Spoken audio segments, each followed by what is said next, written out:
Thank you for your patience. We lost 14 minutes and 7 seconds. I tried to work it out with you to somehow compensate you for this loss. My name is Péter Forgács. I'm a Hungarian filmmaker.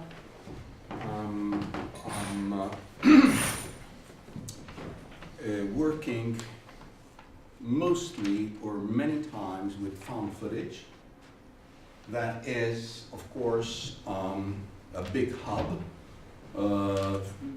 Found footage could be archival material, official newsreel, anything you grab from the dustbin, you steal, you buy on the flea market, you found it on your grandfather's shelf, educational film, whatever, lost. So it's a huge hub. It is something, a moving image that not you did, but somebody else, and you want to use it. So this is how I categorize, just for this lecture, found footage.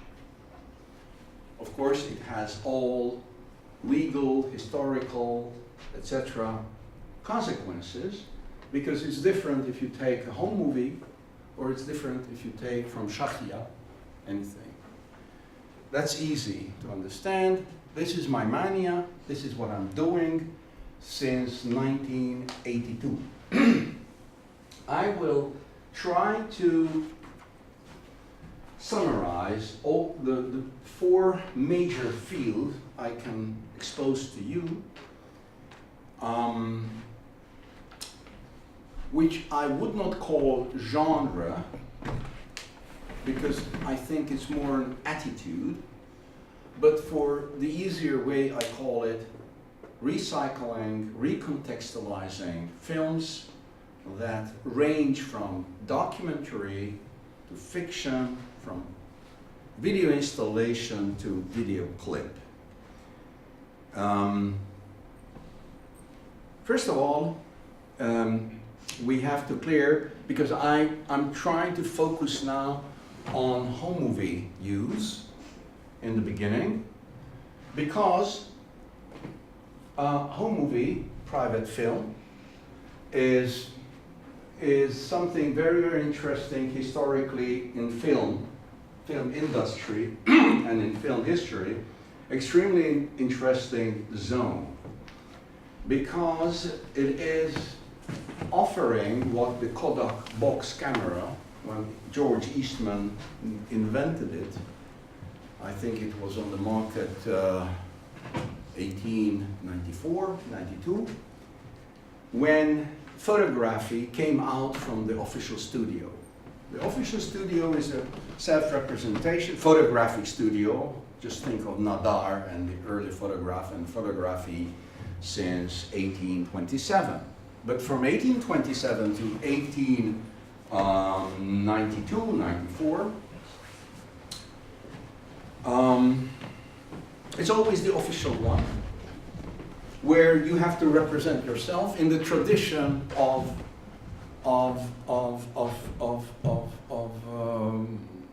the Dutch painting, where not only religious or aristocratic people had ordered their own portraits or family representations, but ordinary lay people who had enough money.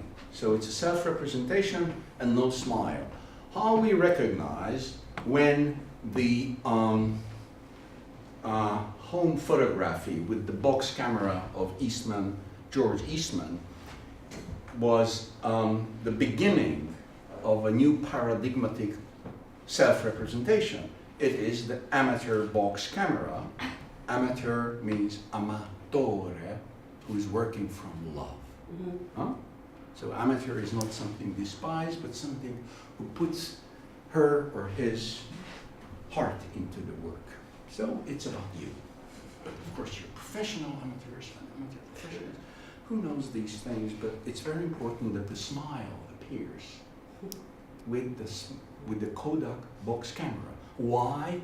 Because the people are not smiling into the camera, but smiling to the person who's behind the camera. And this privacy and accidentality and non-designed with painted background, etc. And the environment could be outside, skating. It is something when you discover the privacy. And that's the private film, that's the home movie, that's the beginning of the self-representation without official conditions. And this is very important because this is the heart of home movies also, which career started with Péter, the 9.5mm film, which have the sprocket holes in the middle. That's why the size of the 9.5mm wide film, the effective film size, frame size, was 8.5mm. Now think of a regular 8 film, that is half of the 16mm film. It has 5.5mm frame. So if you add these two things, the 16mm black and white film offers 11mm wide frame on the celluloid. The 9.5mm offers 8.5mm. That is a lot if you use analog negative and photo emulsion. Did anybody use analog photography? Or ever used? Put up your hand. Very good. So you know what I'm talking about. It's just my love. And when I'm talking about 5.5mm wide regular 8 film or 8.5mm, then it means that the 9.5 first amateur camera were much nearer to the 16mm film in quality of grain if you use it in light. So technically it was a real advantage since Péter invented that. I'm working with found footage and films and home movies and private photo and film since 1982, when I established with a photo historian, art historian friend in the Cultural Research Institute in Budapest, a private photo and film archive, where I had a part-time researcher job. And we started to collect home movies and family albums in a way to really understand human history, cultural history of Hungary. Because under the Hungarian Ceausescu, you know, the red, black fascist demon, variations in Hungarian are Kádár, Orbán, and Stalin, and Putin. This is my position. I won't make more political statements. I hate to live under fascist rulers, as I hated Kádár and I hate Orbán. No, this is not the subject today.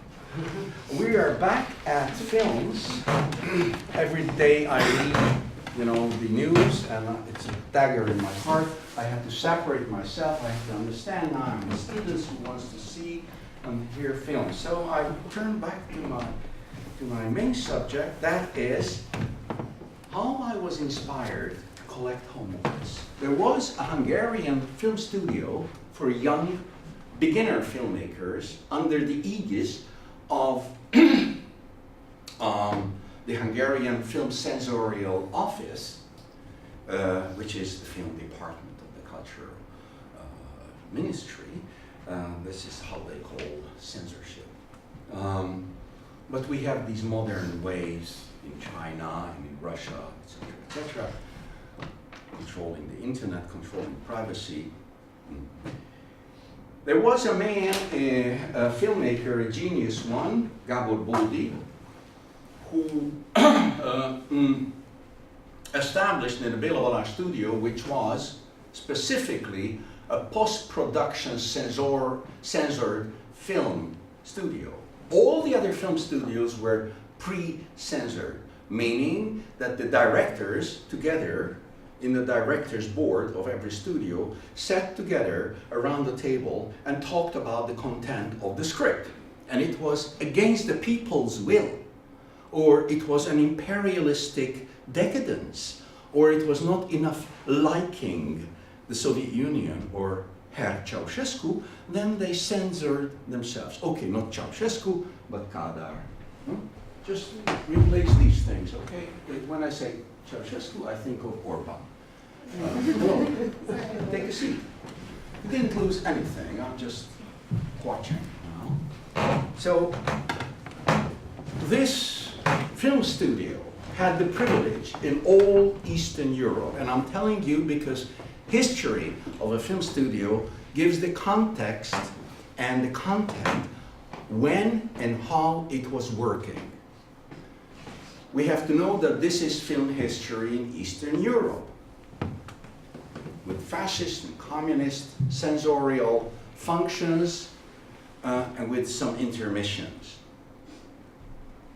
Now you're living in an intermission since '89, I don't know when it will end, but I'm not happy about the future of Europe at all. So it's very important to state again that it was a post-production sensorial film studio where film directors elected the board from themselves. These were young filmmakers coming out from the Film Academy.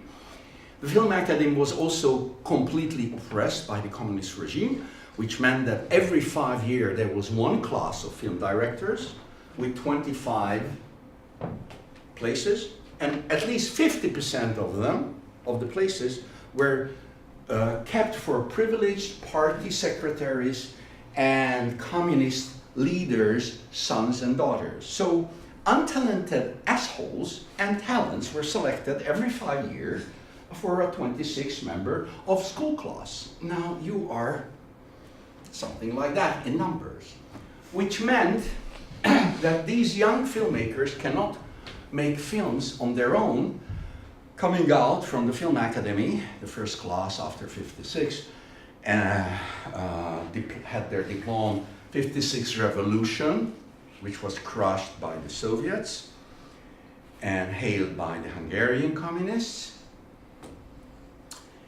The first class came out in 1961, and because they couldn't work in the film industry, when we talk about film, it's also sociology. It's film history, it's also the conditions, how the films have been made. Your production schedule depends on more money and luck. But when you are living in a country like your fathers or grandfathers had the happy position to live under Kadar, you had Kadar. Huh? Whatsoever, there was an experimental film section of Béla Balázs studio, and the inventor there was Gábor Bódi. Gábor Bódi was a philosopher, historian, filmmaker, a genius man who was born in 1946, committed suicide in 1985 for certain personal reasons. He was hired when he was 21 years old, or 25, to the Hungarian Securitate. He was a very clever leftist, progressive filmmaker who spied on other colleagues.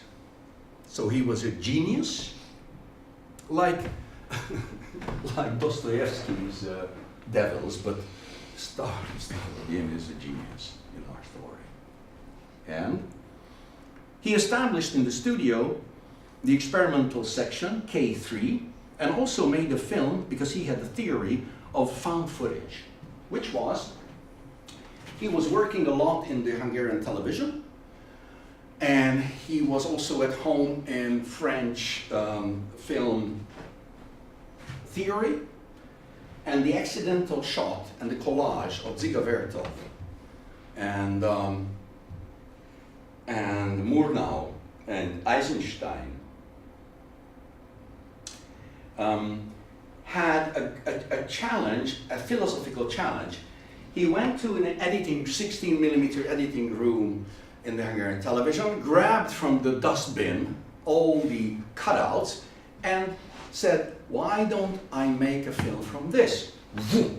And he made recycled. And this is a very, very old, I mean, it started with the Dadaism, Kurt Schwitters, etc. in Berlin.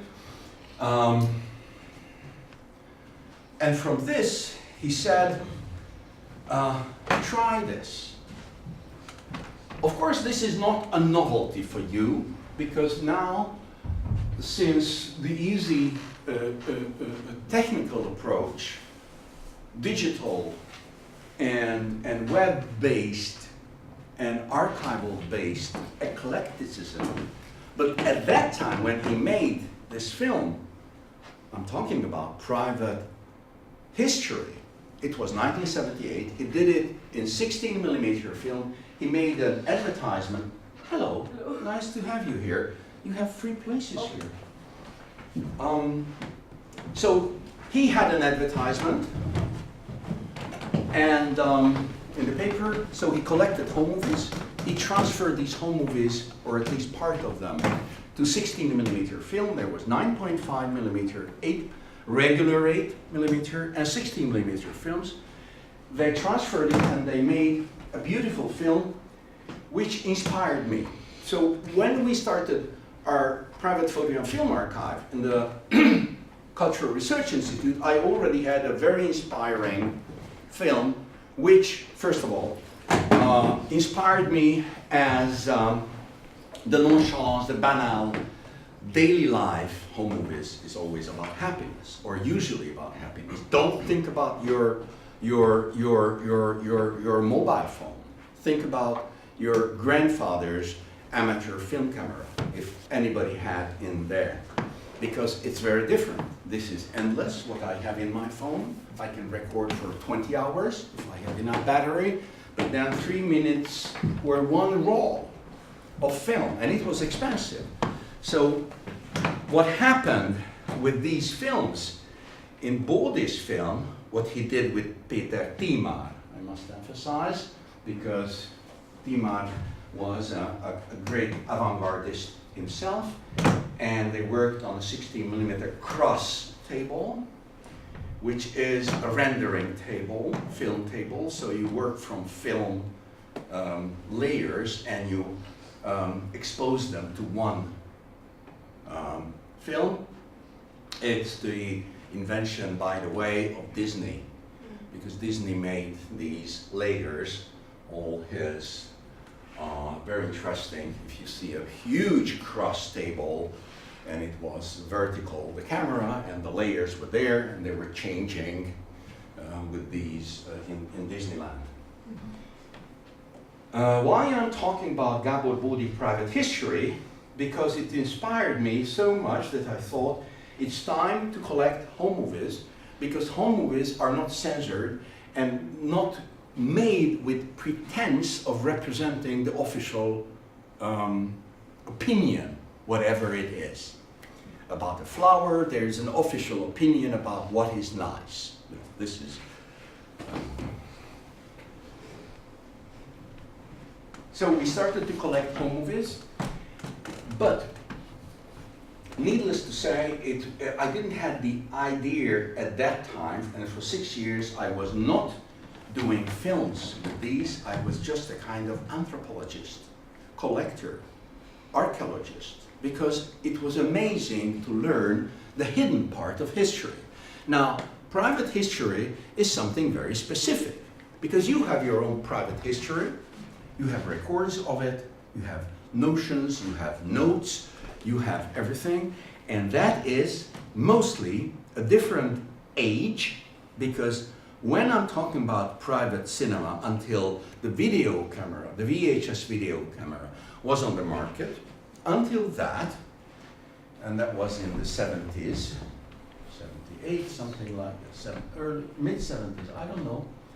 But it's very important that designing and planning a film with an amateur camera or a short film camera, it was absolutely different than of a 90 minutes long tape. So the possibilities of a 3-minute film you bought, very expensive one, and you have to film your cousin's marriage, then you have to divide that 3 minutes and plan it. Now they come out from their home, 10 seconds. Now they go into the church, That should be 30 seconds. Now they're in the church, it's very dark, but you take 5 seconds. And altogether you have 3 minutes, all with a party. But if you have a VHS tape with 90 minutes rolling, then you don't have to have this plan. Why I'm saying it? Because that's one aspect of home movie, but the other is that you are going, or your father, grandfather, great-grandfather, and all ancestors until the dark Tryon War did it. I remember Tryon had a beautiful stone-carved film camera when he was building the beautiful bridge over the Danube. And that's what I heard in film history. Going back seriously, collecting home movies for many years, I found at least 400 or 500 marriages in the home movies, family movies, shot between 1923 and 1980 something.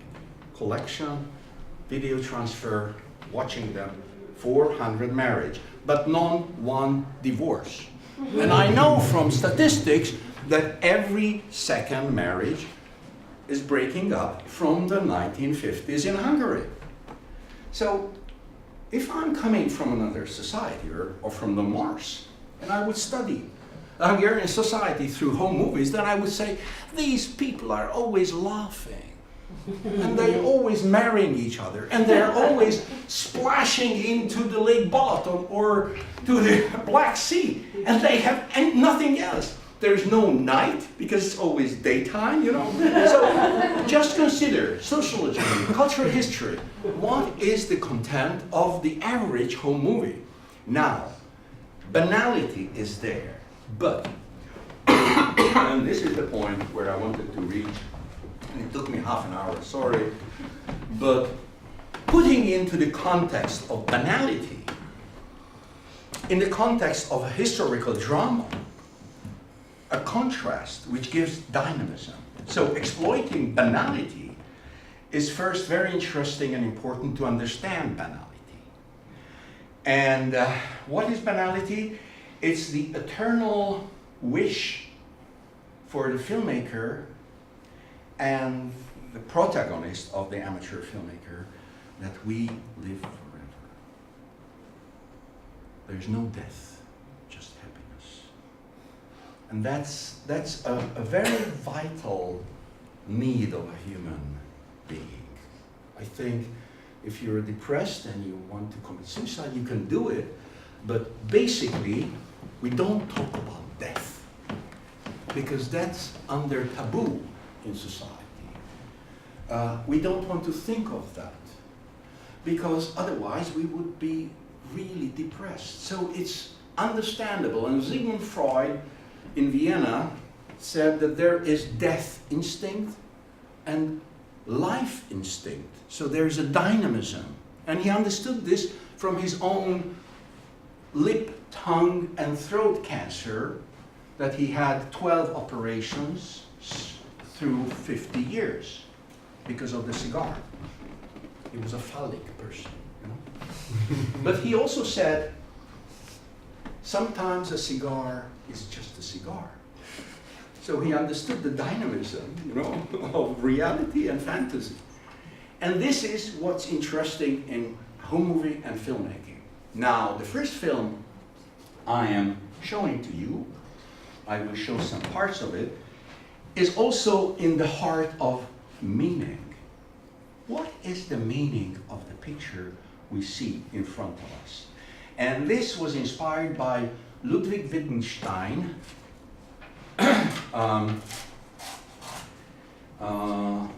Viennese and Cambridge philosopher, who was the son of the most wealthiest Viennese heavy industry baron, Karl Wittgenstein, who emigrated to the US as a waiter on a ship from his rude father when he was 18. And he became an accountant later and waiter on the ship. And then he arrived in the United States and he went back as the most richest Austrian man because he made the heavy steel industry career in the United States. He brought back all his money and he made the Austrian heavy industry. He had 8 sons, of which 4 committed suicide. So he was a hard, tough man. But I'm not going more into Wittgenstein's life story. I rather talk about his Tractatus. Tractatus Philosophicus is his first big tractate. He was studying in Britain. Bertrand Russell, the great British philosopher and mathematician, discovered him and invited him to Cambridge and thought that if he ever, and he wrote it to Moore, who was a great mathematician, if I ever saw a genius, then it must be Wittgenstein. Tractatus was written in the North Italian prisoner of war camp because Wittgenstein volunteered to the First World War Austro-Hungarian army, and he was he fought for 2 years, and for 2 years he was in an Italian prisoner of war camp, and there he wrote Tractatus, where he wanted to clear the whole world. Tractatus Philosophicus is from 7 chapters, and for me it was a riddle, because I'm not a philosopher at all, but it was intriguing to understand what is the meaning. So my own quest to the meaning was with the help of Wittgenstein, who thought, and I will be very brief on this, who thought, for example, language game. What is language game? Words don't have ab ovo meaning, but they have meaning in the sentence. So words have position in the talk, in the language, but not, because if I say chair, I'm not thinking about this chair, but I'm thinking about a chair or the chair or some kind of chair. Chair of the house, chair of the king, chair of Joseph Kossuth, concept artist who copied Wittgenstein, chair. So the general and the concrete and the quality is in between. This, so this film is based on home movies and keenly edited home movies, music of Tibor Semzer, and selected Wittgenstein texts which are posing questions to old home movies behind, but they are not illustrating each other. So it's a riddle. And I'm playing now, it's there, the first 2 chapters. Please.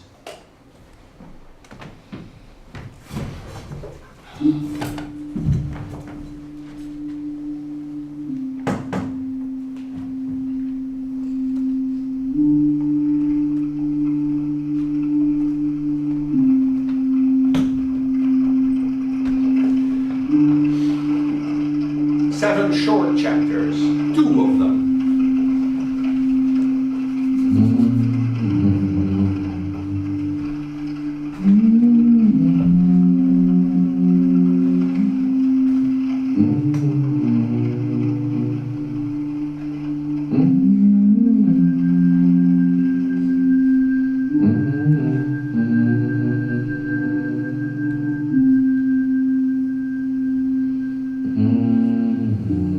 The world is everything.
torment can be greater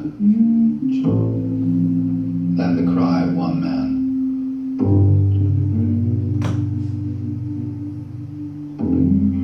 Or again, no torment can be greater than what a single human being may suffer.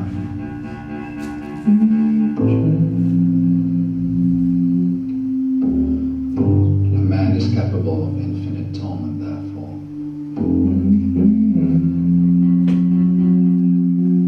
And so too he can stand in need of infinite help.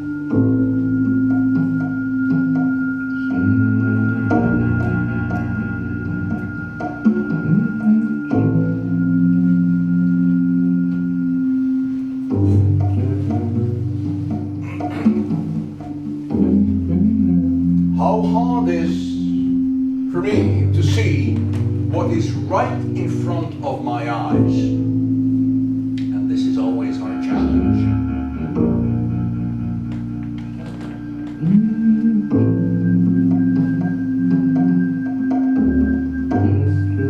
I swear this is the hardest thing, to really see what is right in front of our eyes. We always have to ask ourselves, we always have to question, what do we see? It's not How understanding. hard I find it to see what is right in front of my eyes.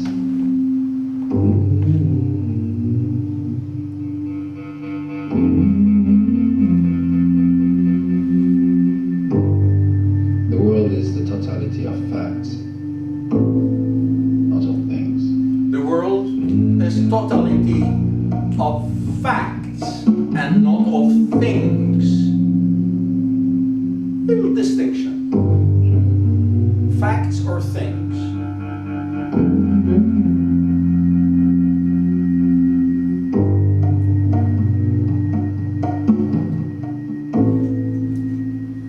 So it's 7 chapters created among 50 other works in Hungarian television's revolutionary post-1989 chapter. And every artist, filmmakers, artists, musicians got a philosopher they could choose and 7 episodes they should make each day for the week. 1991, Hungarian television. This was on TV. I mean, crazy. Just think of it. Silly Wittgenstein on television in prime time. No.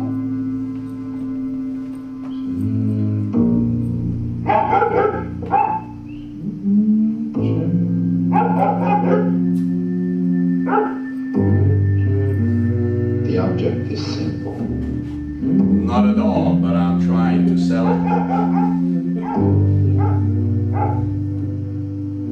Or it is. The existence and non-existence of atomic facts is the reality. The existence and non-existence of atomic facts is reality. I mean, where I am? The object is simple. Near to God, maybe. Or that's Wittgenstein.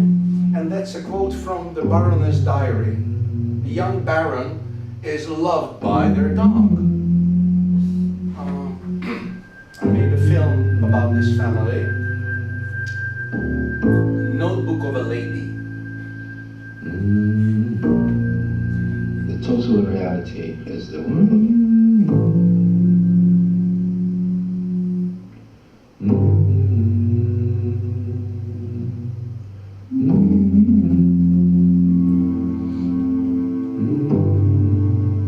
The picture is a model of reality.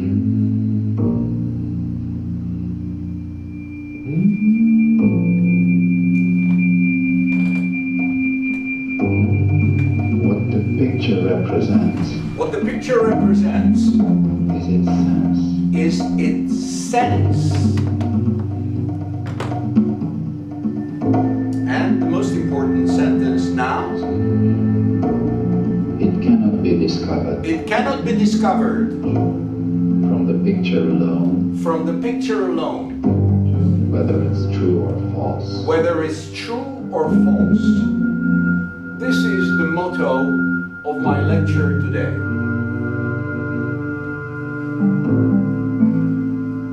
Or he's the motto of my lecture today. I don't know, A very maybe unhappy he is. man has the right to pity someone else.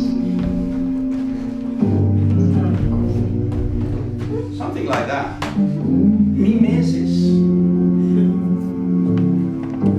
And he was a great engineer and artist in the 1930s. He was, as it turned out, a Cubist artist who had Beaux-Arts in Paris, but had to go back because the family industry needed him. But he made avant-gardist films. Okay, I think this motto is quite enough. Could I have that? Thank you. So, it cannot be discovered from the picture alone, whether it's true or false. This is the starting point. Why? Because, and this is this recontextualizing genre's key sentence, that you do something with the picture. You, even if you don't manipulate it, you look at it, and it's different than what the maker wanted to do. Of course, there are conventions, there are traditions, and there are basic knowledge. But still, if you take out, like,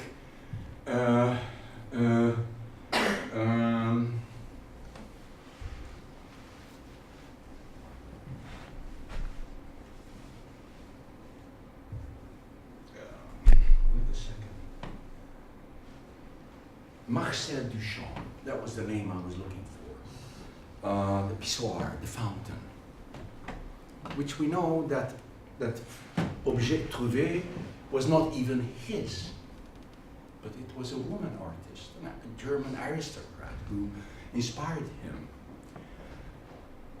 Is it a pissoir? Of course we see it's a pissoir, but if he writes on it fountain, then we have this.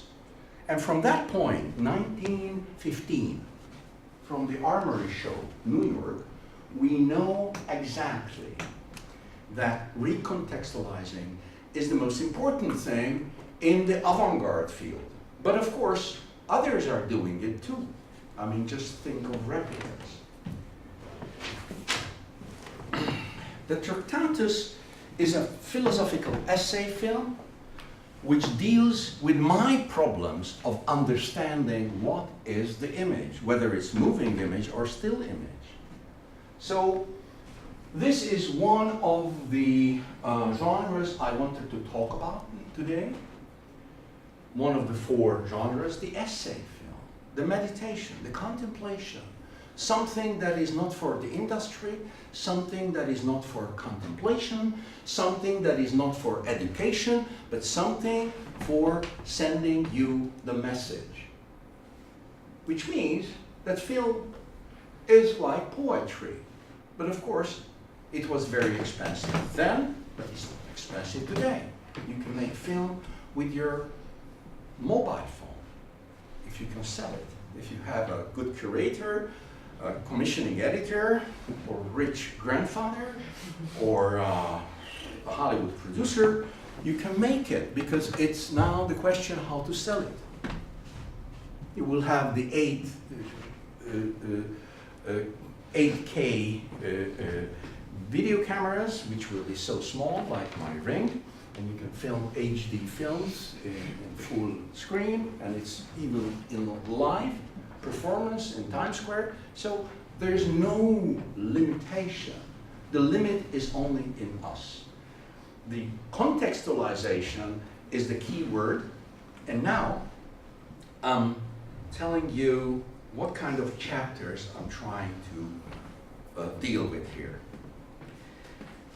In this found footage private film genre, there are family stories, obviously, for me at least. There are fiction film possibilities. There are historic narratives and installations, gallery work. And this is just four I want to mention today, because there are also millions of variations, depends on you. And Kurt Schwitters and Marcel Duchamp and Andy Warhol and Jonas Mekas and Brakhage and so real filmmakers. The next film I want to show as a travel into, or at least parts of it, I want to show. It's El Perro Negro, stories, Black Dog, stories from the Spanish Civil War. Spanish Civil War is a crucial historic point in the European history, because like then, it's now, there is always a fight between extreme right wing, sometimes they call them fascists or communists, and more civilized people, sometimes they call them human beings. And there was a big fight in Spain, so it was not just the Spanish Civil War, but it was the Spanish history with its all anti-clericalism, with immense poverty, with dynamism of modernity in the north, like Italy. Spain was also really, really divided, north and south. North was the industrialist Catalonia and Basque country, and the south. And the strength of the Catholic Church was immense, like in Romania and in Russia today. And it was a very dynamic period of history, and of course, because of the war between the left and the right, the Spanish Civil War was one of the first historic events when you can get out from this black and white, left and right cliché, because so many powers, so many histories, so many intentions, ideas, interests were there in the dynamism that you can study it as it would be today. It's based on two family stories, two filmmaker stories. One is Juan Salvans, and the other is Noriega. We planned the film to show the Spanish Civil War because I found in 1994, with the help of a researcher, some Spanish war films, or made under the war or before the war. And I thought that it must be a genuine big avant-gardist film collection.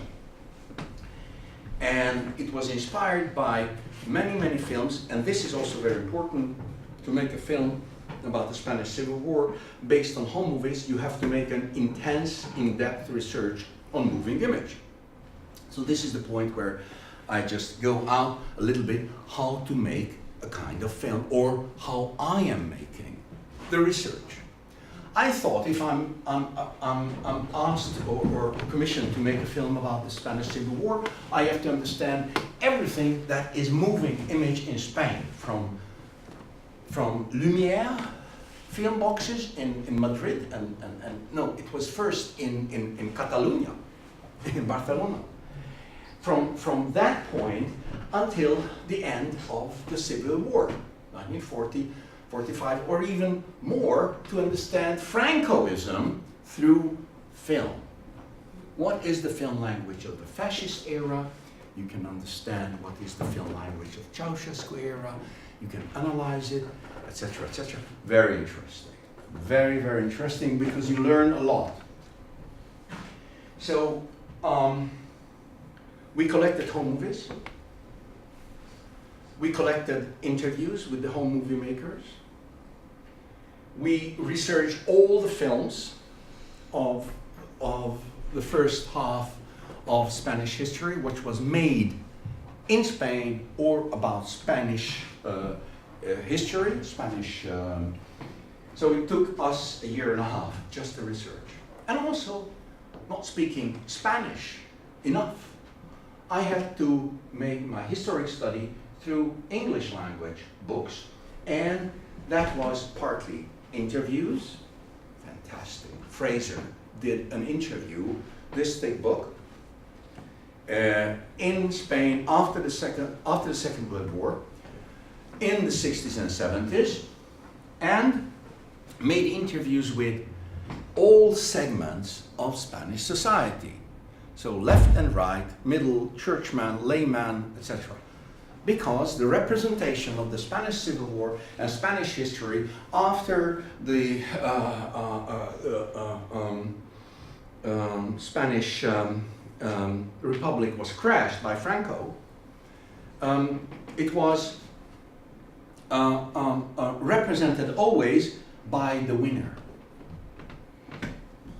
And of course we have Hermann Göring, who said in the Nuremberg trials, 1946, who doesn't know what is Nuremberg trial?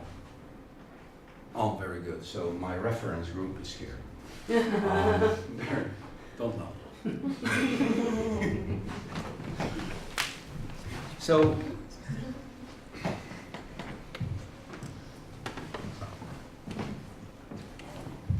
Spain.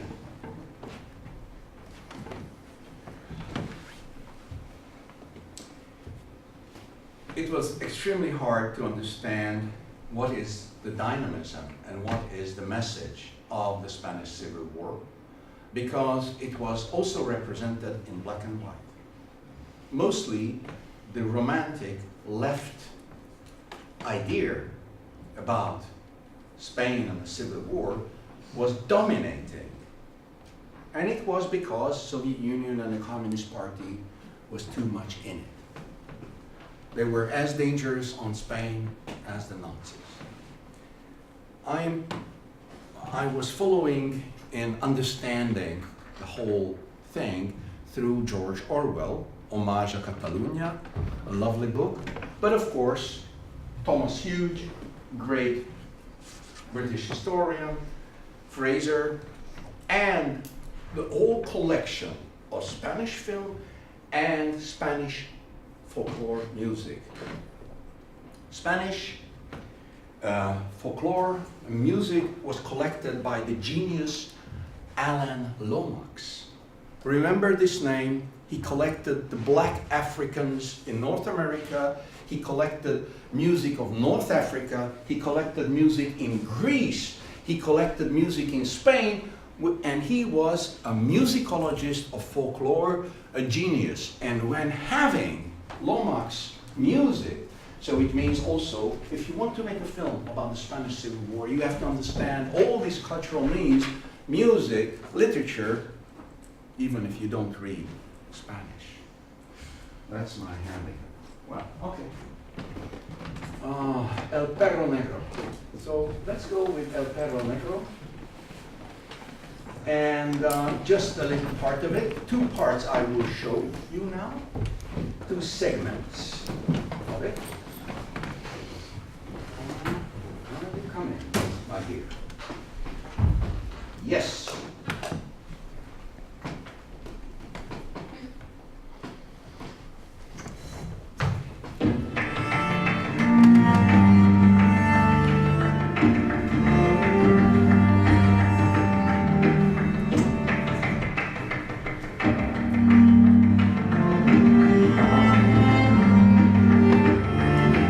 Catalunya.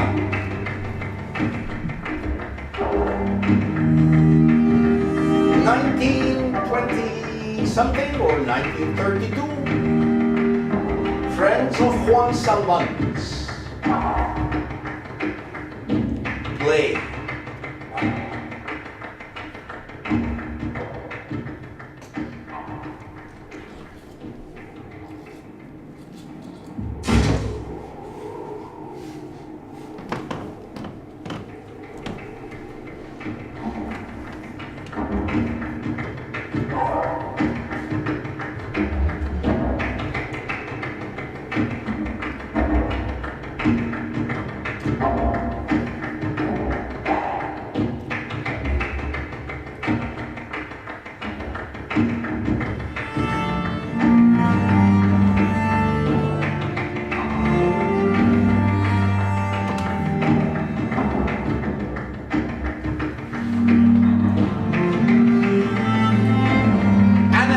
Film unit.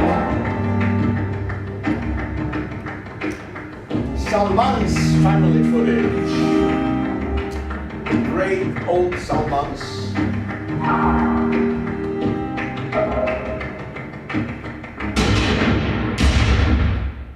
On 24 July 1936, 6 days after the outbreak of the Spanish Civil War, a cyclist found the bodies of Juan Salvans and his father Francisc not far from their house La Barata.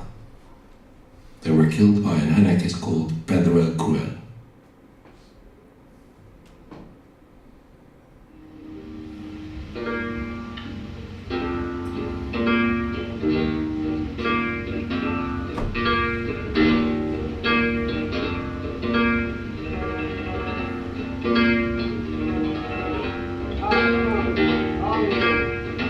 We travel through Spain's chaotic and violent decade with the images and stories of amateur filmmakers such as Juan Salvans from Terrassa, Catalonia, and Ernesto Noriega from Madrid, Castilla.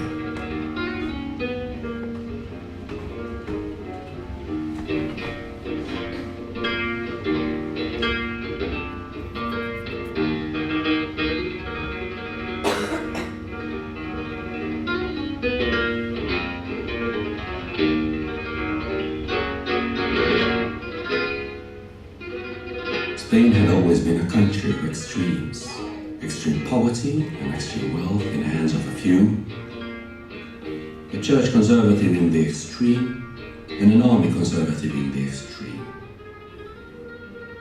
The time of Juan and Ernesto saw an unprecedented vitality of the Spanish spirit, but also an unpredictably sharp conflict between old and new, developed north and feudal south.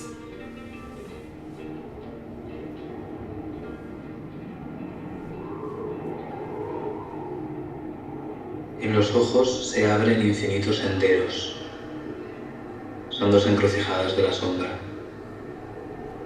La muerte llega siempre de sus campos ocultos, jardinera que troncha las flores de las lágrimas. Las pupilas no tienen horizontes. Nos perdemos en ellas como en la selva virgen. Al castillo de irás y no volverás, se va por el camino que comienza en el iris. Muchacho sin amor, Dios te libre de la hiedra roja.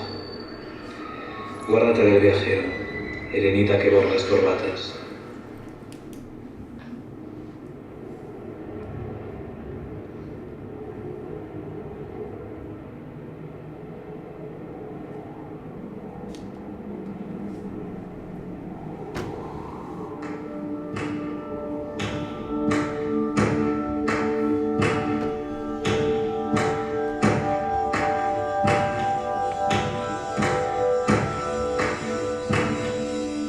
Juan Salvans and his eldest brother were board members of the family business Suffolk Limited. Their father Francisc was the president. He presided 2 local banks as well, and was one of the most powerful local figures.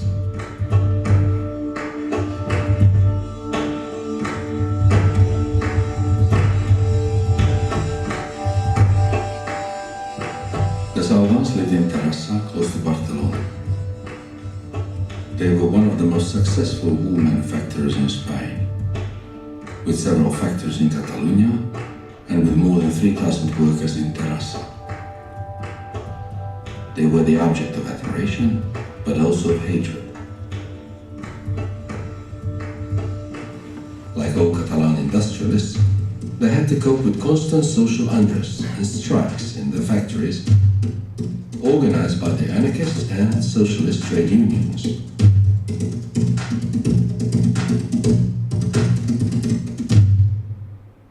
The anarchist movement in Spain was the strongest in Europe.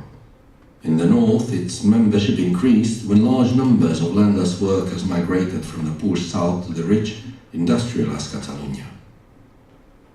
One of them was a young guy from Andalusia, Péter, who found a job at Safil factory.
Salvans was an enthusiastic filmmaker. He loved to film his fiancée, Marseille, made documentaries, fictions, and was the thriving spirit of the Catalan amateur film movement. Like his father, he was a member of the Liga Catalan party that stood for autonomy and a member of the board of a local bank.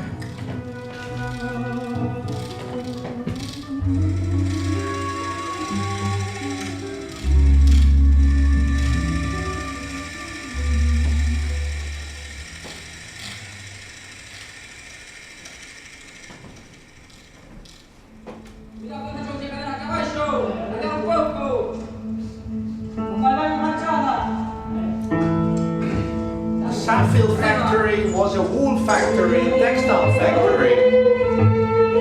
So Juan Salvans went to the mountains also when he made short documentaries in the villages and how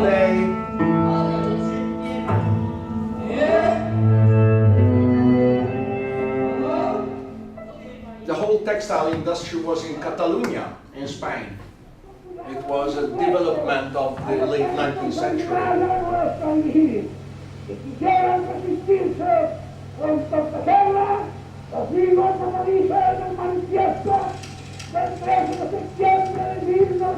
Viktor Orban is talking there. Patria, patria, huh? Truth comes out.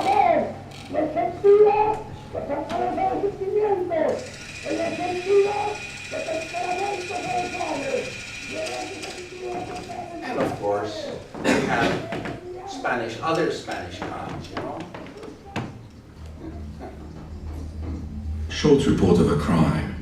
Silvio Buñuel and Salvador Dali. In the suburbs of Madrid, a dog discovers a fetus of a girl and eats part of her skull.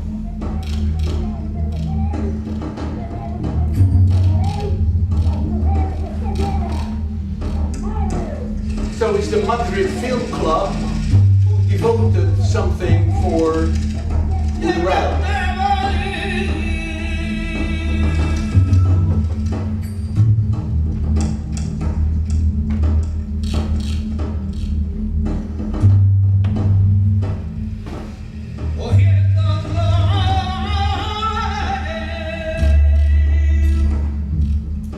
Gitanos.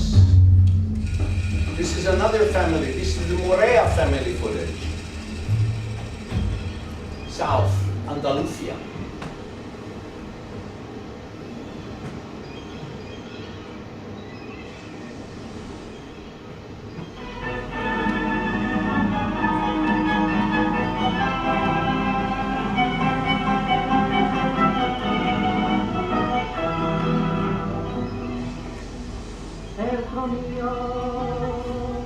La guapesa y la soledad y el hermoso sevillana no lo cambió por la gracia portiera y el bravío de mi jaca era sana, mi serrano la tropa como reina, donde fue la que yo.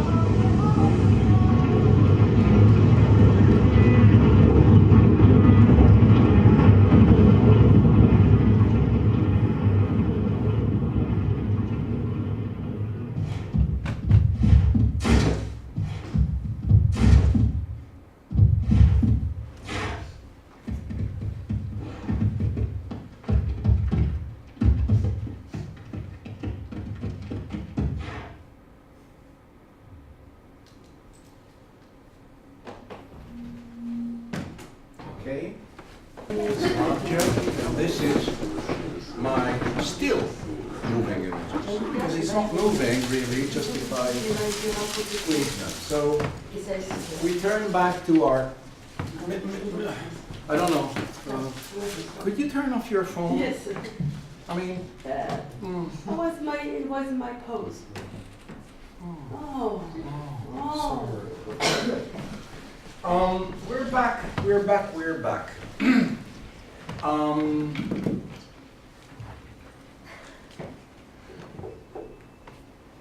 The point of this film is that we have at least 13 different home movie makers, not only Salvans and Noriega, but others.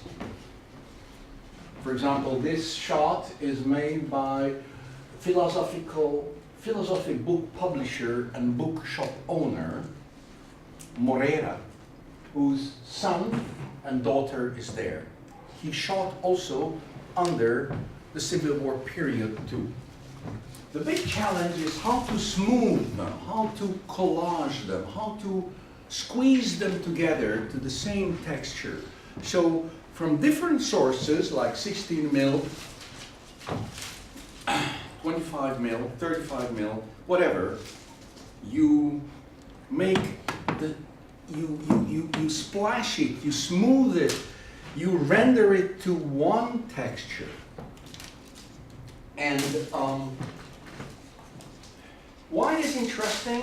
Because it's absolutely different sources, but you, with the collage, create the third layer on it, it becomes one story. So this is also one of the challenges and problems of found footage-based filmmaking. How you can make the viewers forget that you are making a kind of trash film. Sorry to say it, because this is blocked for Andy Warhol. It's a great film, Trash. I recommend it to you. Trash, Kiss, and all those things which are coming into the film art through Thomas Mekas, who inspired Andy Warhol and the New York film scene after '52. Mekas just recently died. He was 90-something. He was a genius Lithuanian filmmaker who emigrated, who was arrested by the Germans, by the way, because he was in the resistance with his brother, and why he survived, that the Soviets occupied again after the Nazi occupation of Lithuania, because he was in a German camp, and then he was a DP, and he went to the United States in the 40s. And he was a friend of Makunias, who was one of the first Fluxus artists in New York, and the whole New York post-war avant-garde performance film, etc., came or were inspired by Mekas, Makunias, and Andy Warhol's film, and the new film, Cassavetes. Just think of Cassavetes. He was also coming from that school. I will go in, though we lost a lot because you and you used 15 minutes for your 8 minutes, and I lost 7 minutes. I don't know how I'm gonna get it back. I'm not serious now, I'm just talking nuts. Now this is the second part of the El Perro Negro. Now we will focus on the other filmmaker a little bit to see his genre.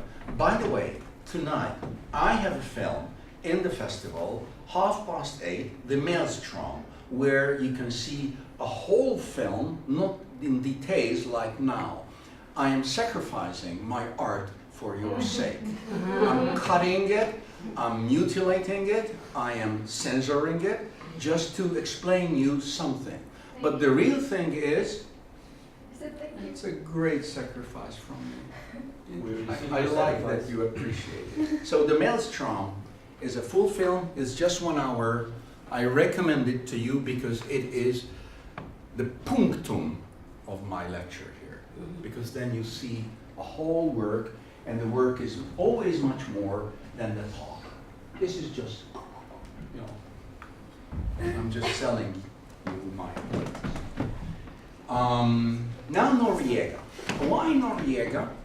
Because, as I said, he inspired me from 1993-94, since I knew that footage of Noriega through my Dutch researcher friend who was making research for a production that we did in collaboration with 4 other film director friends and colleagues, 2 German, 1 Dutch and 1 Belgian, Francophone Belgian film directors. We decided to make a film based on home movies representing the Second World War through private films, so not official films. This was a novelty since it became a very well-known genre.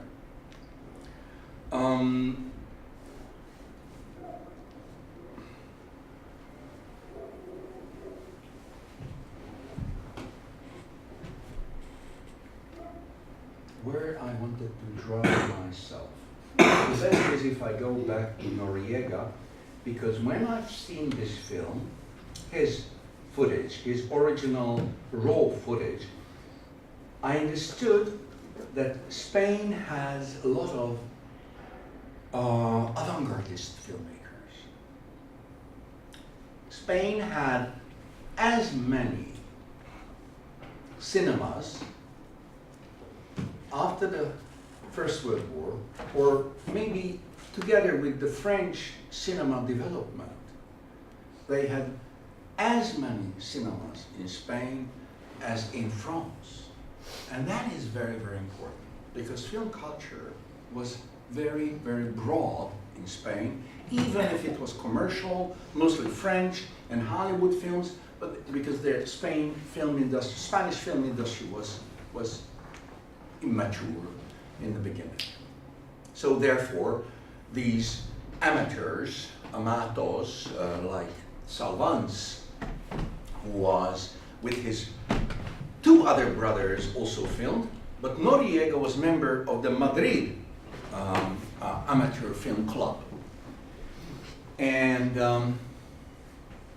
when I saw this film, what you will see fractions soon, it was just completely crazy that this man is arrested in the first days of the Spanish Civil War. And he's filming in the prison. So I thought there are thousands of amateur filmmakers who are filming in prison or whatever. I mean, directly, the live camera, you know. It's very important for us to understand that there were no live cameras. It was film, it was expensive, it was the hobby horse of the wealthy or middle classes, but everybody knew film and film culture. So this is the story why I fell in love with Noriega's film, who was neither fascist, neither Republicans, but a kind of go-between, even sympathizing with anarchists. But he filmed. So the second big chapter telling the story is Noriega, And of course, we can understand that at that time, of course, it was not fashionable to have this shaky film.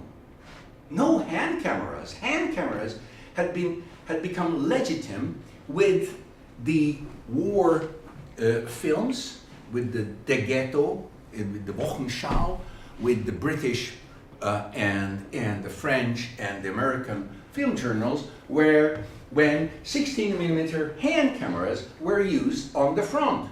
But until then, every camera was on a tripod. And that is a different visual film culture. Our eyes got used to it since music television is running with shaky amateur films from the 70s and 80s. But before that, it was something else. Not to have this shaky camera, but have the crystal clear tripod, light, everything is correct, studio. And this guy also saw, and this is very important, of Noriega, avant-gardist Russian films in Spain and German films, because film clubs had seen Eisenstein and Zigoverto. I mean, crazy. That was how it circulated, because it was not forbidden in Spain at that time. Let's see whether it plays or not. Where is my sound?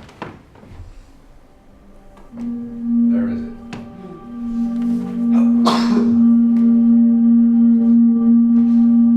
Maybe I missed the point. This is the midnight, and we're here. 1936, the Safil factory's wool production dropped. A little bit Millions were historic. strike in Spain. Intro. Bomb attacks were rife.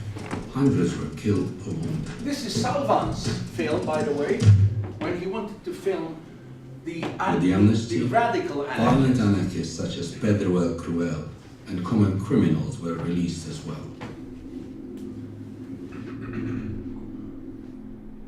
The killer of Salvans were Pedro el Cruel, Cruel Pedro, and it was his nickname because he was a criminal already. So anarchists had this radical wing, a minority, who were brutalized.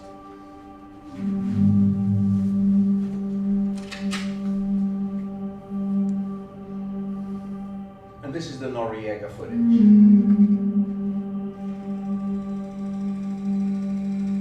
And he's Ernesto.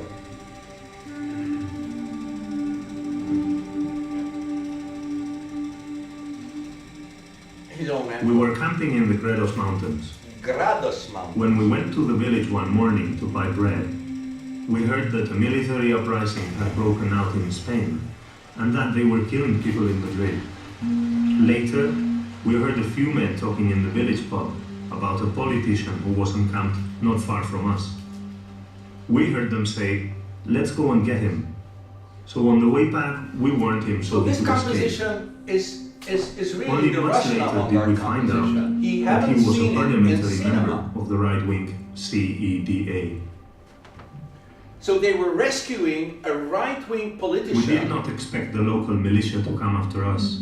And then that's Suddenly we why were the enemies of the Spanish Republic they were chased. and taken at gunpoint to the Guardia Civil because we could not show any identity papers. And it was not a political decision from that side of young students, but it was just save his life. But it was suddenly war.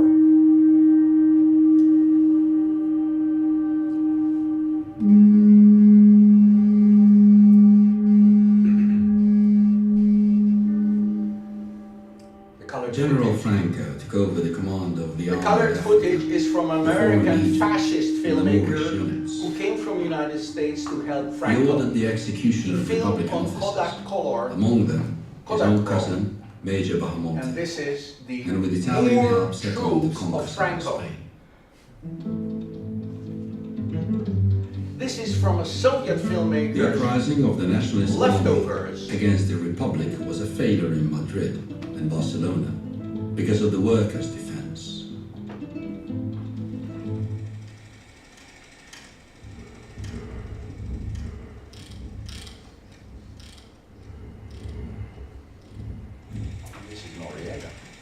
I have no idea why they did not confiscate my film camera. I kept it in a fur bag made by my mother. They took out our money and photo cameras, but not my film camera. I could film almost everything, although it was dangerous, because my film camera had a 3.5 lens, which is the same size as a barrel of a gun. We were transported to San Martín de Valdeiglesias. Later on, this village became known as the slaughterhouse. The villagers shouted, "Prisoners, prisoners," when we arrived. And from all sides, guns were pointed at us. The whole situation was very frightening.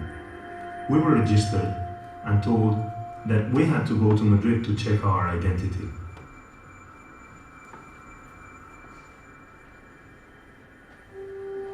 En los ojos se abren infinitos senderos. Son dos encrucijadas de la sombra. La muerte llega siempre de sus campos ocultos, jardinera que troncha las flores de las lágrimas. Las pupilas no tienen horizontes.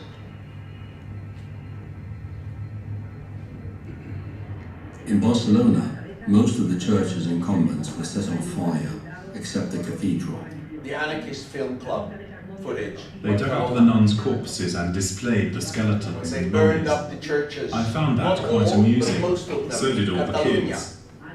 When we got bored looking at the same ones, we went to another neighbourhood to see the ones they'd dug up there.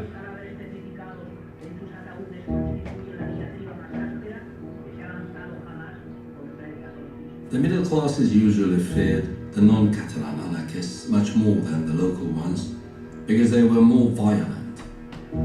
The anarchist trade union policy of admitting all and sundry to membership, the freeing of many common criminals along with political prisoners from jail, the danger of giving a man a pistol in one hand and a certificate in the other, made it impossible to ensure the revolutionary order which the anarchist leadership called for.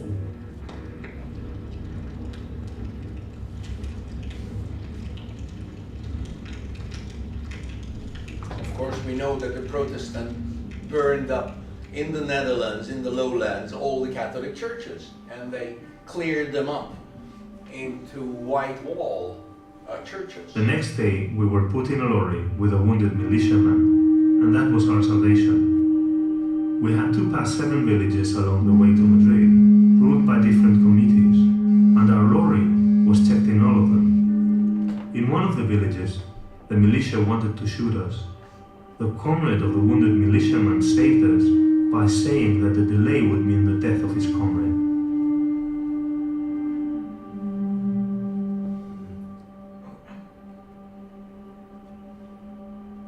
In Madrid, we were taken to the security headquarters.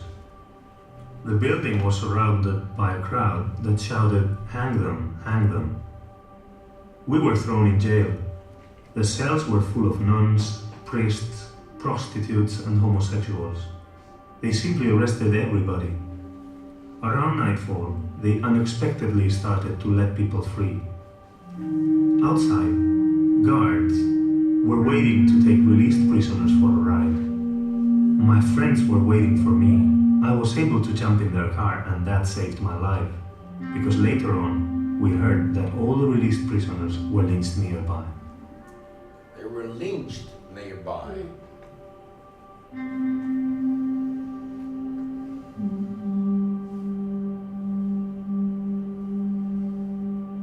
Anyway, the next day, I filmed my cousins with their fists raised on the last meters of film before bringing the film to the Kodak laboratory. I had heard that it was controlled by the socialist trade union members.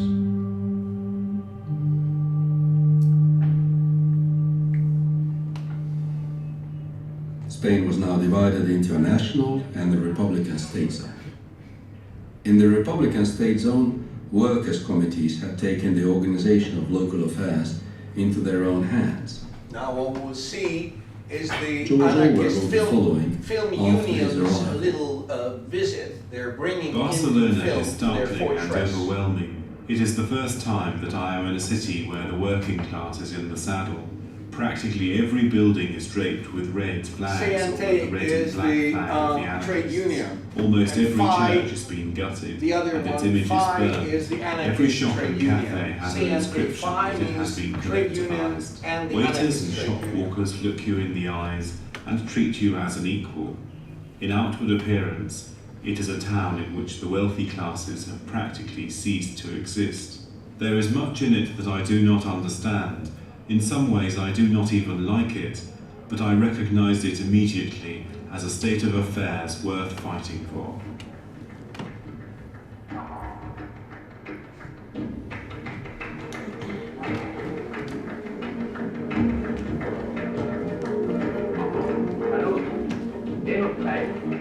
Trae unos trozos de la vida del verdadero pueblo que lucha y construye un nuevo mundo.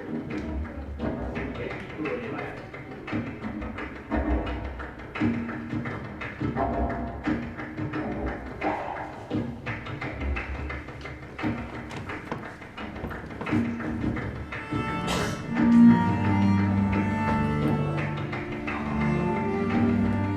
Like other industries, the solvents factories were also collectivized by the workers.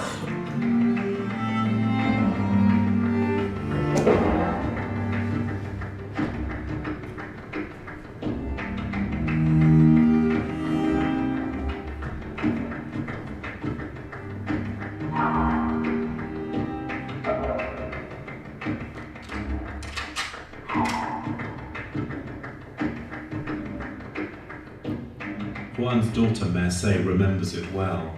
6 days after the Spanish Civil War broke out, it was Santa Cristina's Day, and they were celebrating her grandmother's name day. Suddenly armed men came into the house and took her father Juan and her grandfather Francesc away. Later they learnt that it was Pedro el Cruel from Terrassa. Her father and grandfather were killed in the woods, not far from La Barata.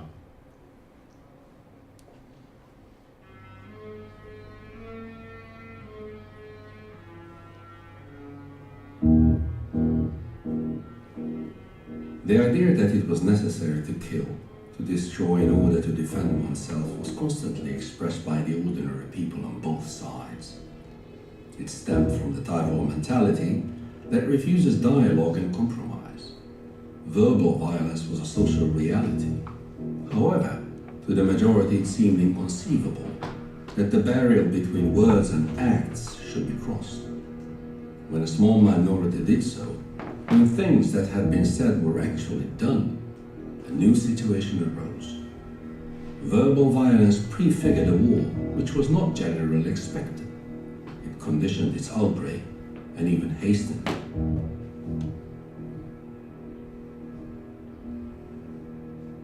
We didn't give a damn about the Republic. We were concerned about the revolution.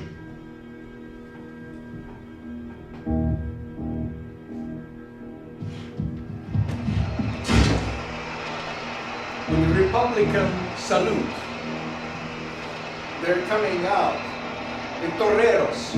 And it's known that with Lorca, 2 toreros were also executed. We're also leftists, but that was in Andalusia. This is Madrid.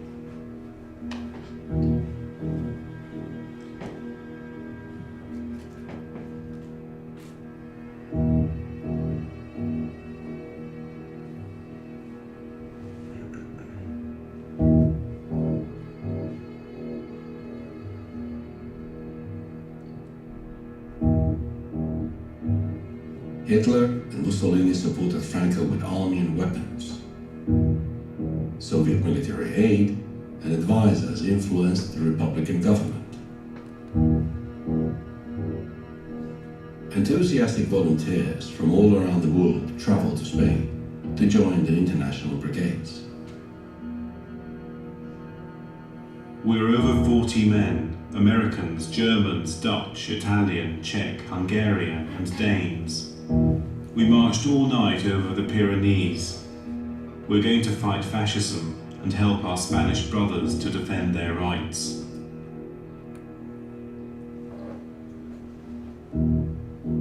We are led by Hoffmann, a German emigre who lived through the Great War. Facing us, the German and Italian fascists also disguised themselves. Whenever the rifle fire dies down, we hear Hoffmann call, Kameraden, ihr seid Proleten wie wir. Warum kämpft ihr nicht mit uns gegen eure Unterdrücker? Followed by a salvo immediately after. Just before dawn, the bullets hit their target. The voice of Hoffmann falls silent. Yet another anti-fascist fighter takes it up.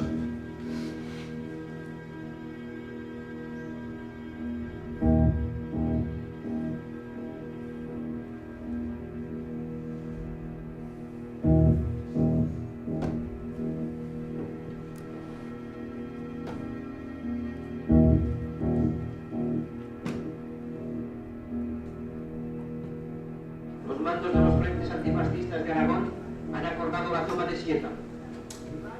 The anarchist column, led by Durruti, and the brother fighting for Franco, prepares an attack in Aragon. The great The attack was successful, anarchist leader and the anarchists and halted the nationalist army. anarchist film unit is following them. Now, from this footage, we can really understand what is the anarchist community. There is no order, there is no, just Durruti is the only one. It's spontaneous. They go because, and in Spain, anarchism All was of very, us very had a strong. tremendous urge to participate. We were overthrowing capitalist values. It was incredible, the proven practice of what one knows in revolutionary theory.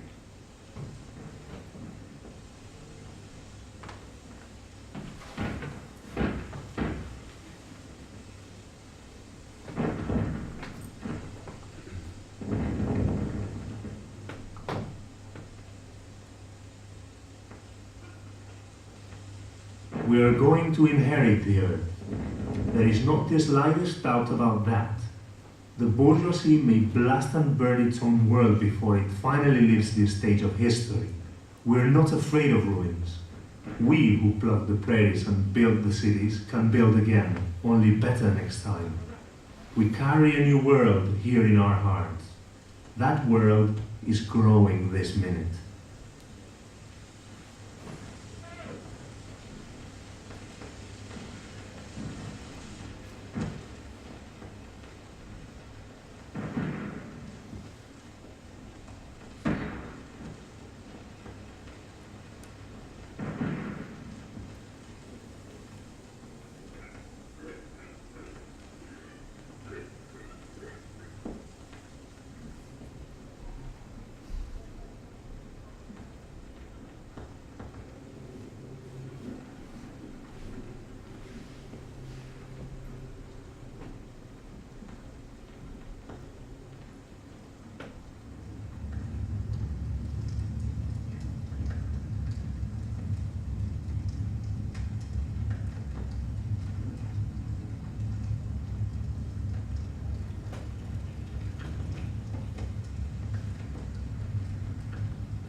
General Capo de Llano, the commander of the nationalist troops in Andalusia.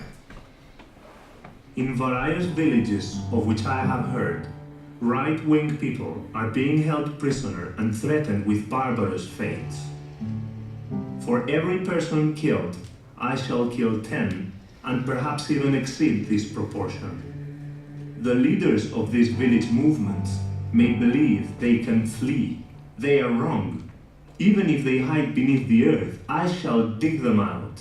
Even if they are already dead, I shall kill them again. Commander von Richthofen and his Nazi Condor Legion airplanes arrived to Sevilla. Met General Capo del Llano, good-looking, dignified, dwelling cavalier. The Nazi officer. The Harbour is a ship which is used as a prison, on which they shoot 30 prisoners on a daily basis. Very convincing when you're fighting against ideas.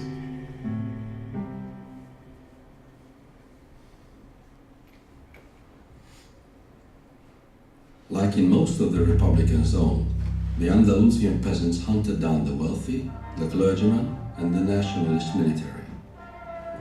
outside, the nationalist forces killed Republicans systematically.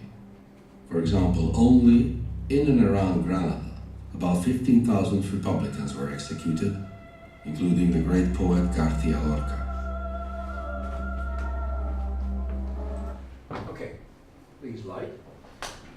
I wanted to show you a little bit more from this film to show you how many different angles I'm trying to keep alive in floating. So it's not only one position of political ideas, but as the pictures, the quotes are from different angles, which leads us to the next question. What is a historic documentary?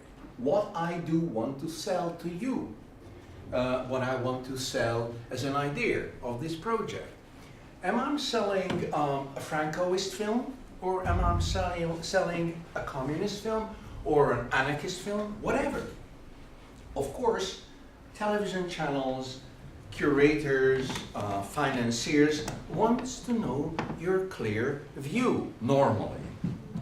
In France, it tends to be supporting always the left side of the Spanish Civil War, and they tend to forget the massacres that was done by the Soviet communist agents.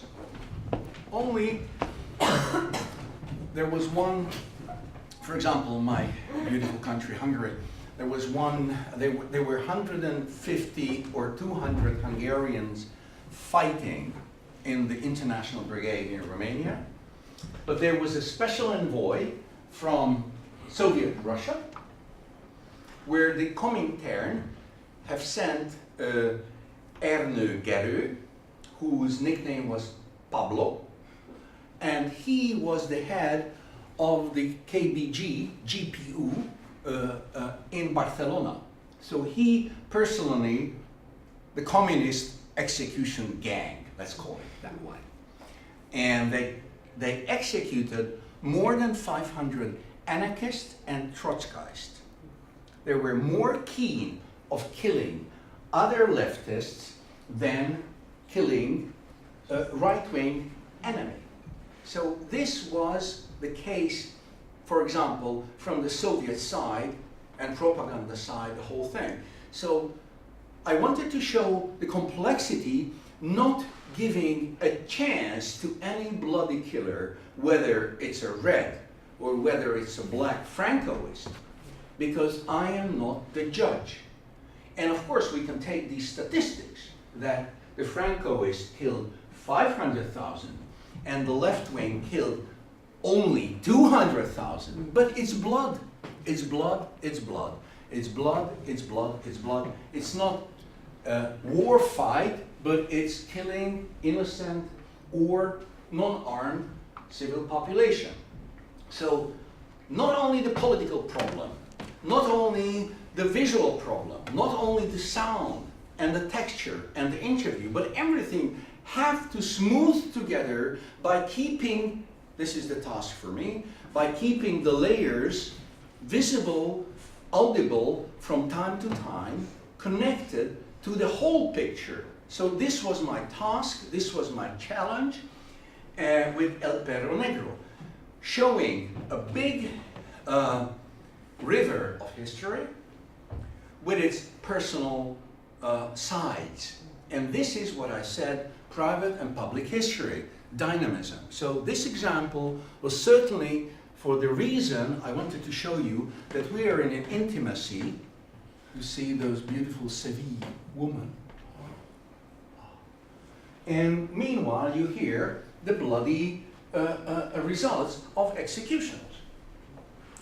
And that is what I meant. This would be a kind of metaphor for my Weltanschauung, my worldview, on collage way of showing something that you cannot comprehend even, because it's so wide, because it's millions of people's voice. So that's the reason why I used the interviews from Fraser's big interview book, Lomax, and the historians who were British more, but the British history writing is known for certain objectivity, like the scientific invention of, who was it? Tacit, a Latin, not even a Brit. So this was this film, and now I try to choose another one. C, you just go home. And let me see the other one. Can I ask you something about this one? Why did you, or did you? Yes. You can just. I want to prepare my second next film, and then I'm ready for you. I want to see. Where is it? It's here. Yes. Yes, and now I have to prepare the next chapter and we can talk, and thank you for asking me, because I was planning also to have your question and answers, and not only the very end. I forgot it, so it's good. We will have a Q&A before I go to the next chapter, which is fiction film of use fiction film context for found footage source. So let's see this. I will now use again QuickTime. I will forget you, Mr. BLC, because I cannot use you. I'm not enough clever. Yeah? Let's that here. Okay. And the film. How should I put that? Put you there. More? That's good. That's good. Okay. And it's here. So whenever I go there, I can stop it. Yes. Good. Now, please, your question? I was curious why you use the negative and the positive of the image both in the same material. Good question, because it goes to my problem of representation and techniques. The reason using these, in this case, mostly black and white film, except for the United States fascist filmmaker, black and white. And I'm using more or less black and white films, and you saw Wittgenstein now, fractures of it. And I had the idea not to use, from the beginning, not to use interview and illustration of a home movie, but stay inside the oeuvre of the filmmaker by creating a language of black and white films. Your eyes get used to it, etc. And more to that, I'm limiting my filmic language to certain minimalist effects. So I'm not using too much, except for the Wittgenstein, where you saw this folding, etc., which was very important for me to show that things and moments and visions can float and disappear like the wind blows away. So working out this way of approach to home movies was more or less on the inspiration of American minimal art, John Cage, think of that, Andy Warhol, Mechas.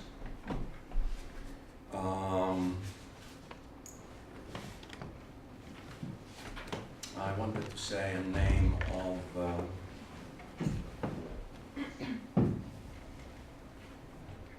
filmmaker and theater makers, which I don't have, which will come up. The only thing I could do through years before I started to make films is that we gave performances with Tibor Semzer and on stage. And I used home movies on his recently heard music composition. So we gave performances, old home movies, 1960, 1985, 84, 86, we were doing 87, we were doing it. So we had a kind of laboratory work minimal performances on stage, and we were using only the films and his music and my text.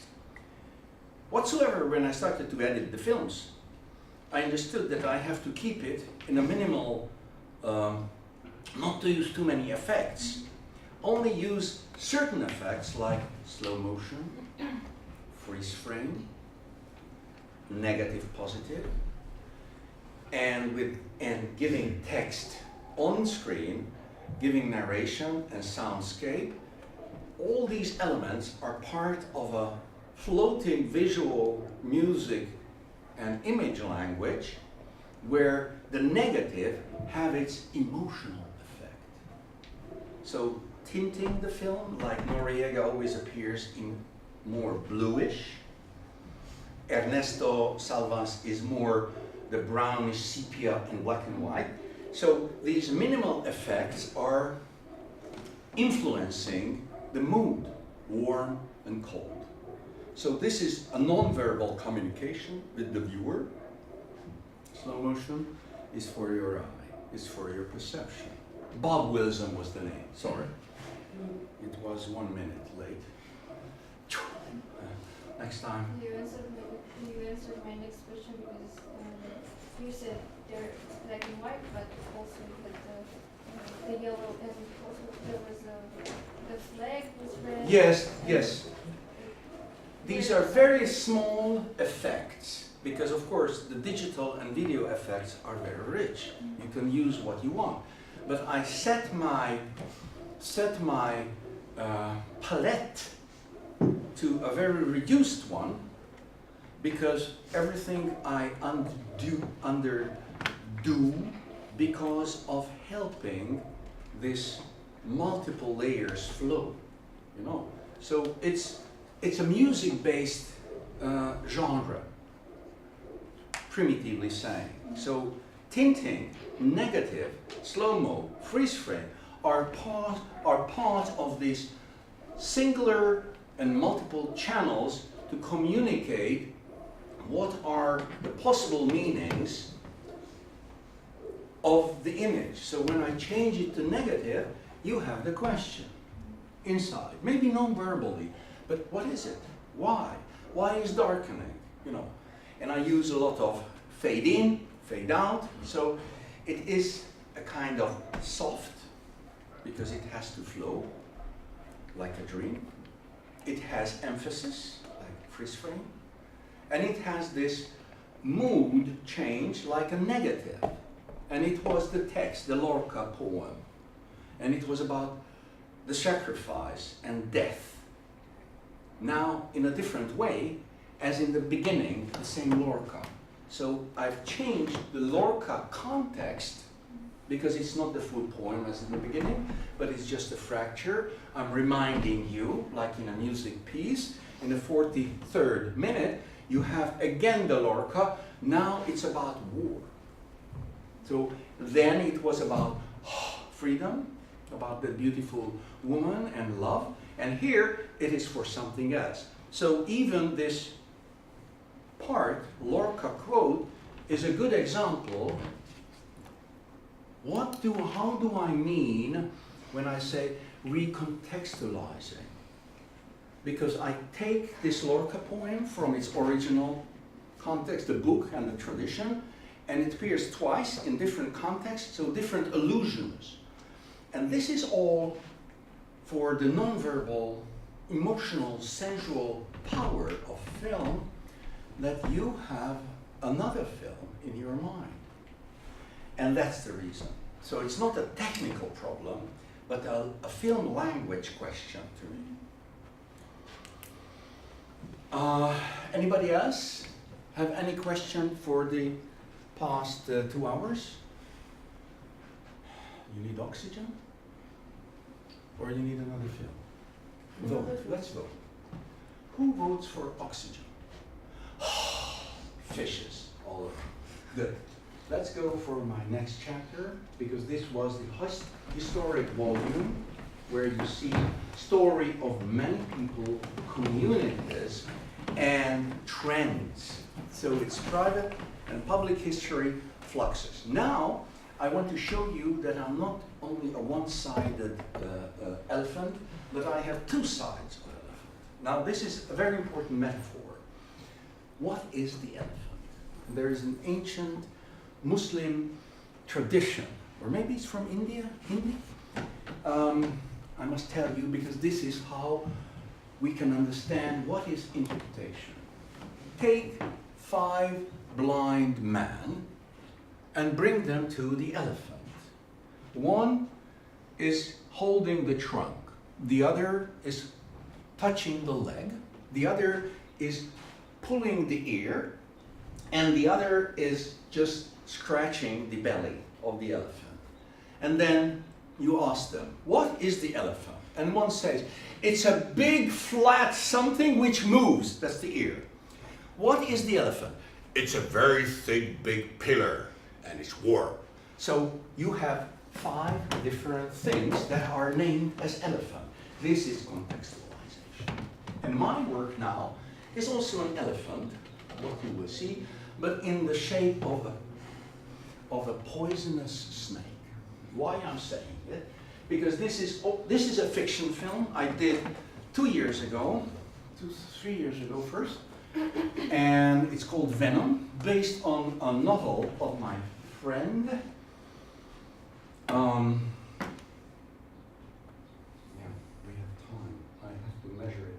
It's a half-an-hour film, and based on the novel that she wrote about the very, very famous mid-war diva, Katalin Karadi, who was like Zara Leander or Marlène Dietrich, the deep-voiced, or Rossellini, who sings in Blue Velvet. Okay, just think of that. She was like beautiful.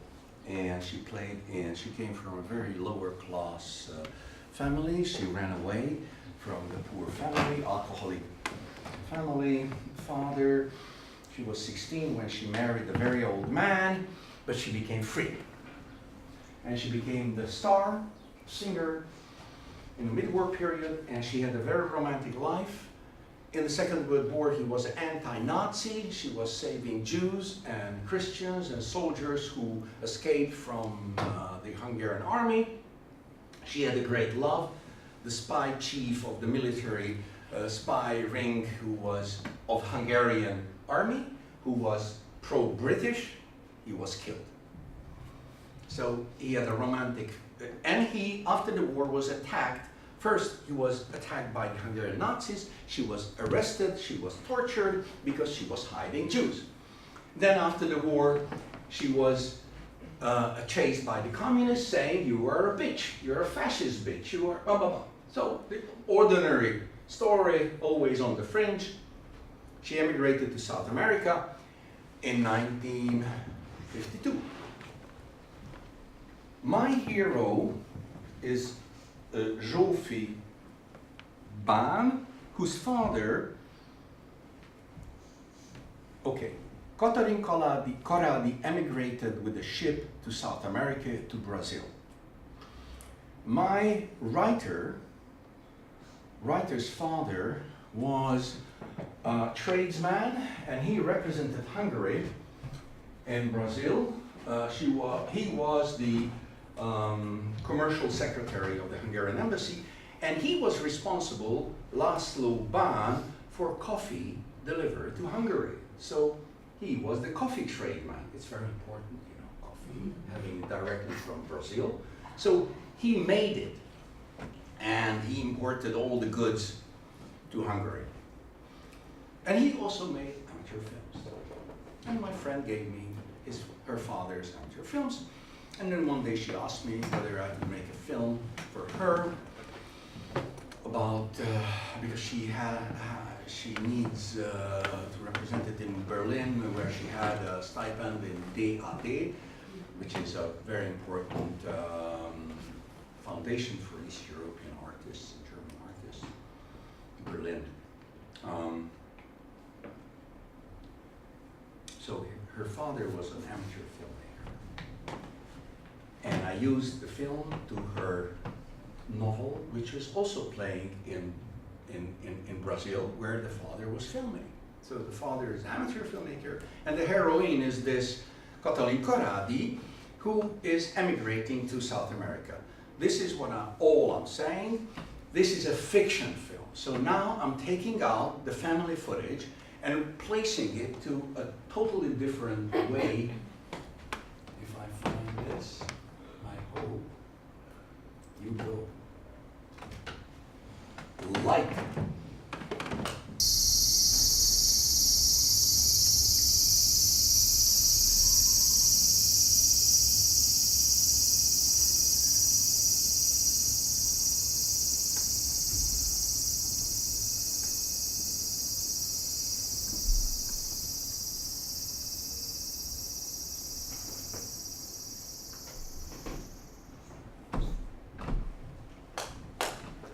You open the window, please. We will have a little pause after just 5-10 minutes conversation. I just want to say not about the content of this film, but let's think about together the language of this film, the film grammar, how it is sharp, crisp, sharp, and fading and out of focus films, how four screens, how text, how captions, how completely diversive images from the same zone are talking, are in conversation with the dialogue, with thoughts, and also with the past. So this is, of course, a known genre since music television in the 80s, 70s and 80s in London invented the pop group's own footage, etc., etc. And it also gives us the freedom to think of a use of anything in any other context.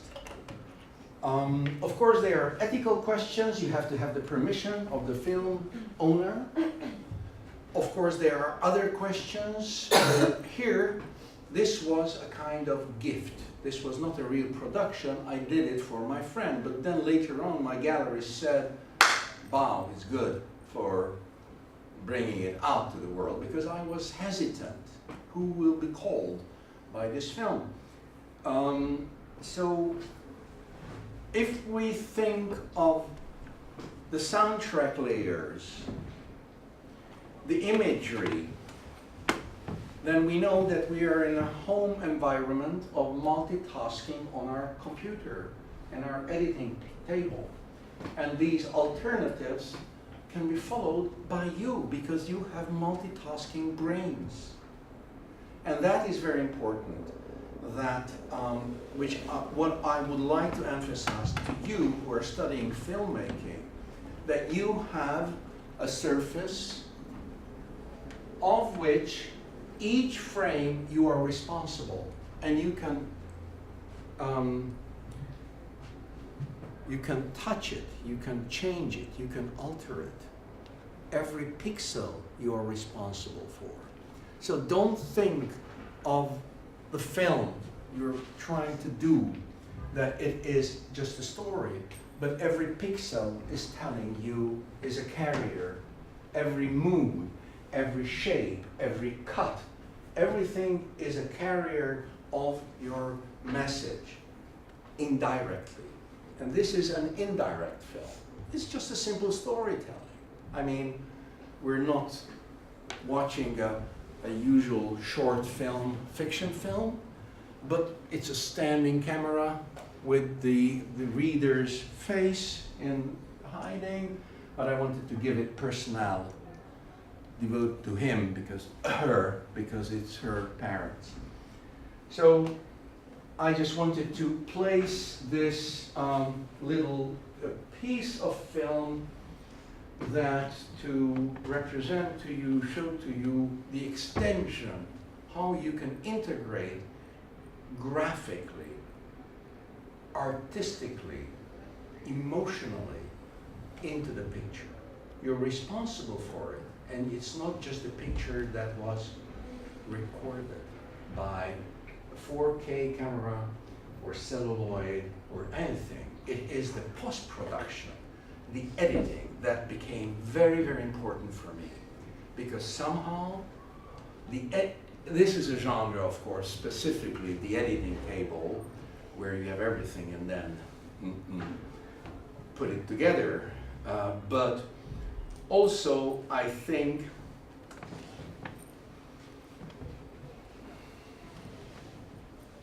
of David Lynch, for example, or Kubrick, who are all feel responsible for every frame, every pixel, every dot on their picture. So this is how I feel and think about cinematography.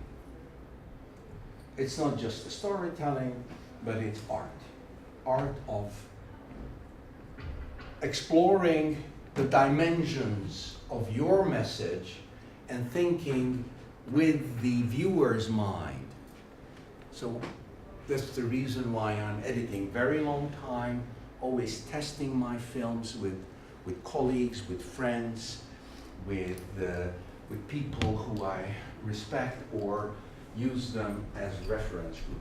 So I think this is good for having now half an hour, a quarter an hour pause, intermission. What do you think? How long you can bear to be apart from me? What to use for a film that is a kind of contemporary theme. It's the theme of Germans, East Germans in Hungary. For the story, Germany was divided, and from 1945, 46, and in 61 they built the wall, Berlin Wall, which separated West Berlin and East Berlin. And in 2009, I was commissioned by the Hungarian Cultural Institute in Berlin to create an installation based on home movies made by Germans at the Lake Balaton, where East Germans and West Germans could meet in Hungary.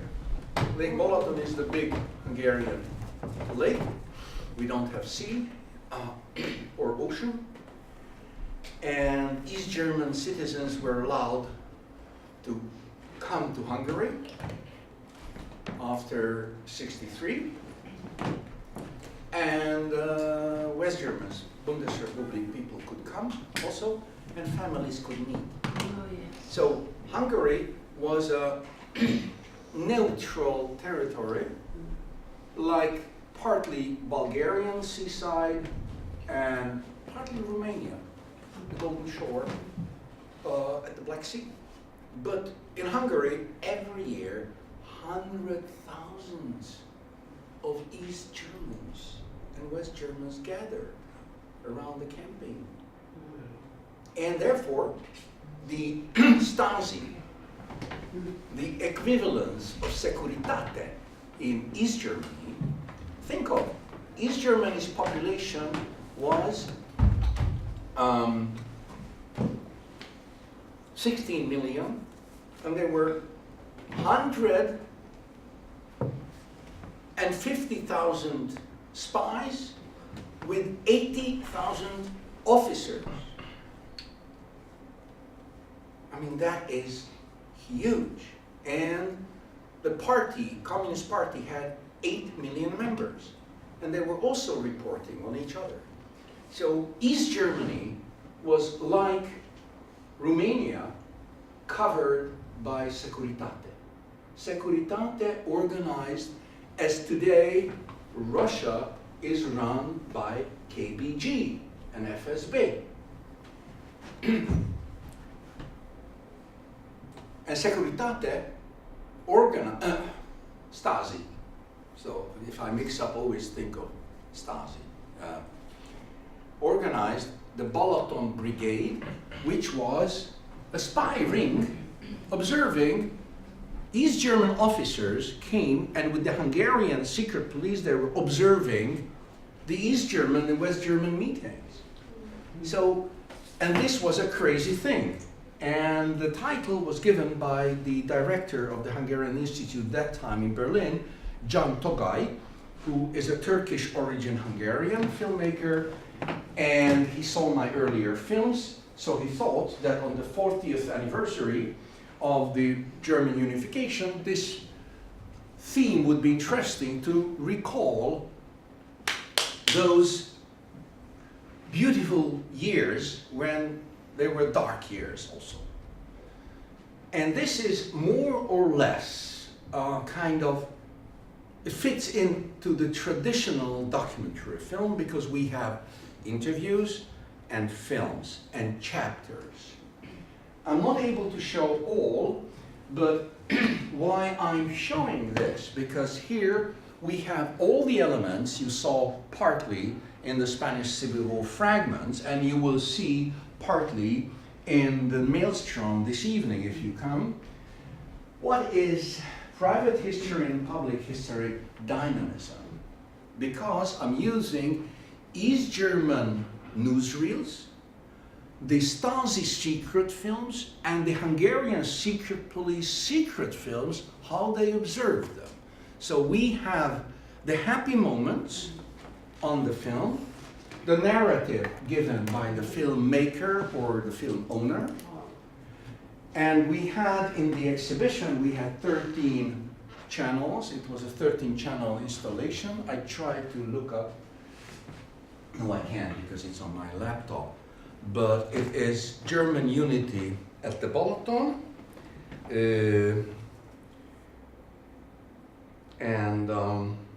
in the exhibition, I had a separate Stasi room where 1.5 hours of collected footage from the Stasi and from the Hungarian secret police, I was showing the method and the system going into the Stasi techniques, which is very interesting, and the Hungarian secret police. All of them were built on the Nazi, original Hitler's Nazi Gehlen secret police, and from the KBG GPU, today it's called FSB. Yes, today not the Communist Party is running it, yes, but FSB is running the country. I mean, it's good when the secret police can do anything, but they won't. So, let's go and see this. And I hope to give you, I will jump, which is not nice for Péter Forgács, but I hope he would forgive me. I hope he will forgive me. Let's see what I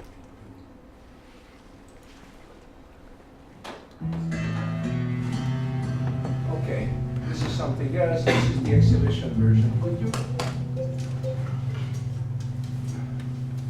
So I didn't find the film, but I found the clip for the installation. Okay. I don't know what's in it.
these are from home movies. This is explaining the exhibition in a different way, as I thought so, as I didn't find.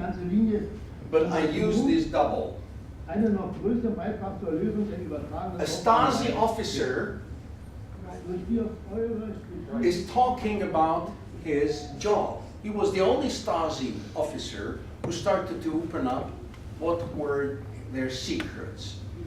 So there you see a Stasi officer, and here is a surveillance camera in East Berlin, where human rights activists are observed from the opposite building by the East German Stasi. So we are using the secret recordings. This is the Stasi chief. BSTU is the Stasi archive today, where they keep all the surveillance material. He is the chief of the secret police, and he was the only one who was put in prison after '89. But not because of the Stasi crimes, but because he killed, as a communist in 1932, 2 German policemen. Mir wurde gesagt, es wird eine Kontaktaufnahme geben. He is our Stasi officer with whom we made this interview. Wir haben uns da im PKW getroffen, er kam mit seinem, ich mit meinem, talking about the Stasi technique. Niedergelassen und suchte dann den Kontakt. Und im Grunde genommen ging es darum, in der unmittelbaren Urlaubsumgebung auf dem Campingplatz bei Aufenthalten an anderen Stellen. Nenne ich mal diesen Begriff operativ bedeutsam wahrnehmbare Ereignisse festzustellen. This is the also camping films of in Hungary. This is how the East Germans den Schluss zulassen, dass and he's talking now about the surveillance technique of the Stasi. He didn't want to give his own face because he came out in 1991, 2 years after the Berlin Fall, and said, we have to be clear with the German people, we have to clarify what is the Stasi. And suddenly, he was completely isolated because nobody wanted to talk with him. He was thrown out from his workplace. It's already unified Germany, but everybody hated him because of their own sins. These are our heroes with whom we have the interviews and stories. And he's an elderly pastor. She was smuggled out in a car. He's a rock and roll player. She was in prison for many years because she was corresponding with somebody who wanted to go to Italy. She was also in prison. He's the Stasi. He loved Hungary. These all loved Hungary. So they came because it was happiness. He came as an officer. It's very difficult for me because I don't have the film. And it's not the film what you're seeing. Und ich kann mich noch erinnern, selbst am 9. November, 10. November, weil ich damals ganz dicht an der Mauer gewohnt habe, Prenzlauer Berg, hin zum Wedding, Bornholmer Straße. Ich bin rübergegangen, habe gedacht, sie zu She's talking about that on the other side of the street it was West Germany, West Berlin. So it was, we just went to the wall, she said, and that was dangerous. And my boyfriend was working in a printing house. He brought me in, and later I learned that it's the army's printing house. So we were both have been taken to trial, but it turned out that my boyfriend gave me up because he wanted to save his face. So she was put in prison for many years, and then she was exchanged to West Germany. Manfred Schotter is an evangelic pastor who brought an evangelic East German group to Hungary, and West Germans also, to meet each other. So it was an evangelic group, and it was fantastic because she overlooked the whole thing. And he said German unity at the Boloton. He invented our title. because he said that when East Germans and West Germans are meeting at the Balaton, that's the German unity. We did German unity much earlier than it was officially.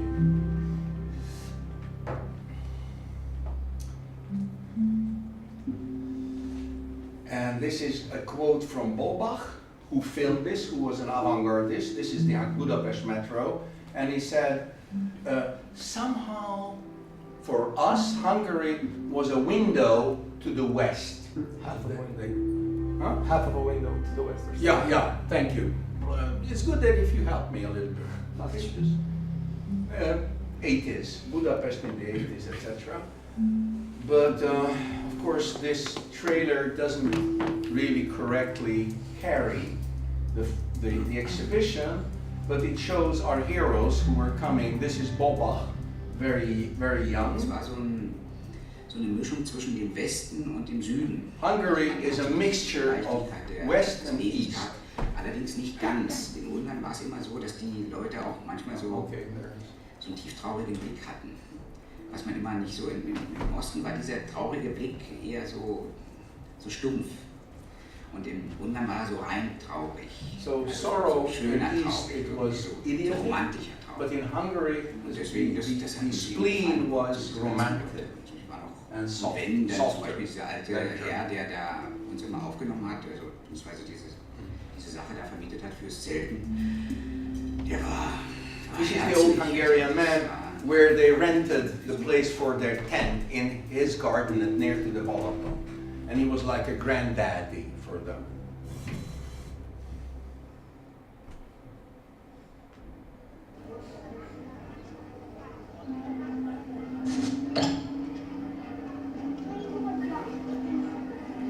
This is from a Béla Balázs studio film. Vecsernyés did it. And it's a 16 millimeter, the Happy Lake Balaton. Egy pohár márka feldobja. Advertisement.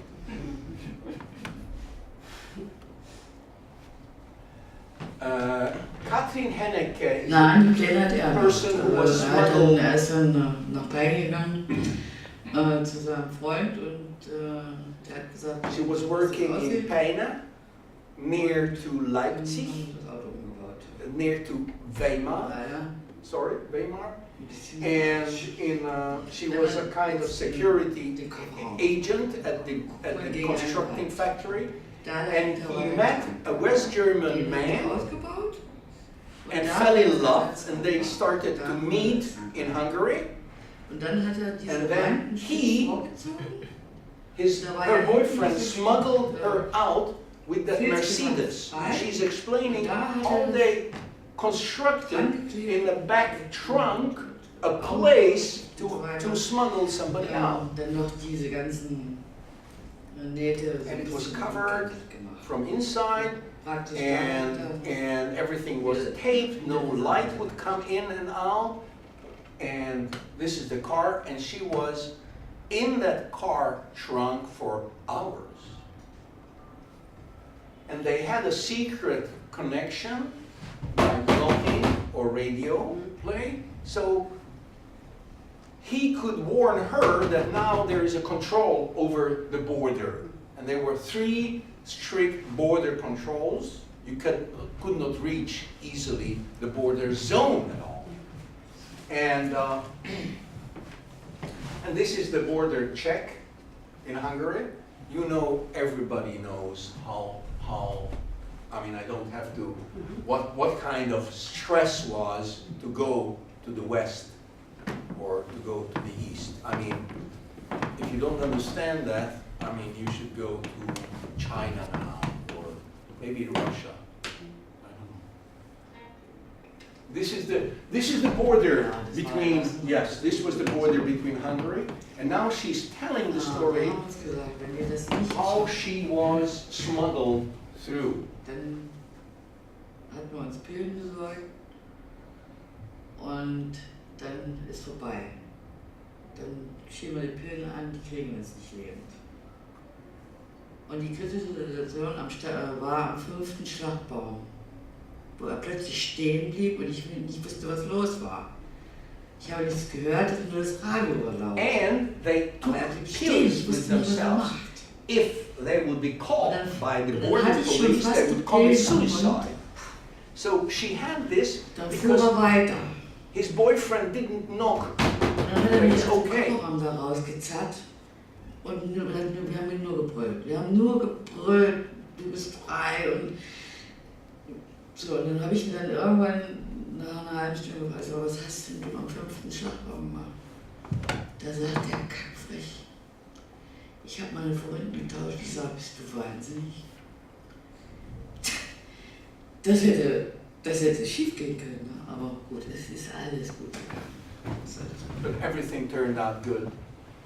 This is the backpack, and his boyfriend packed a lot of stinking, oily, and salami, etc.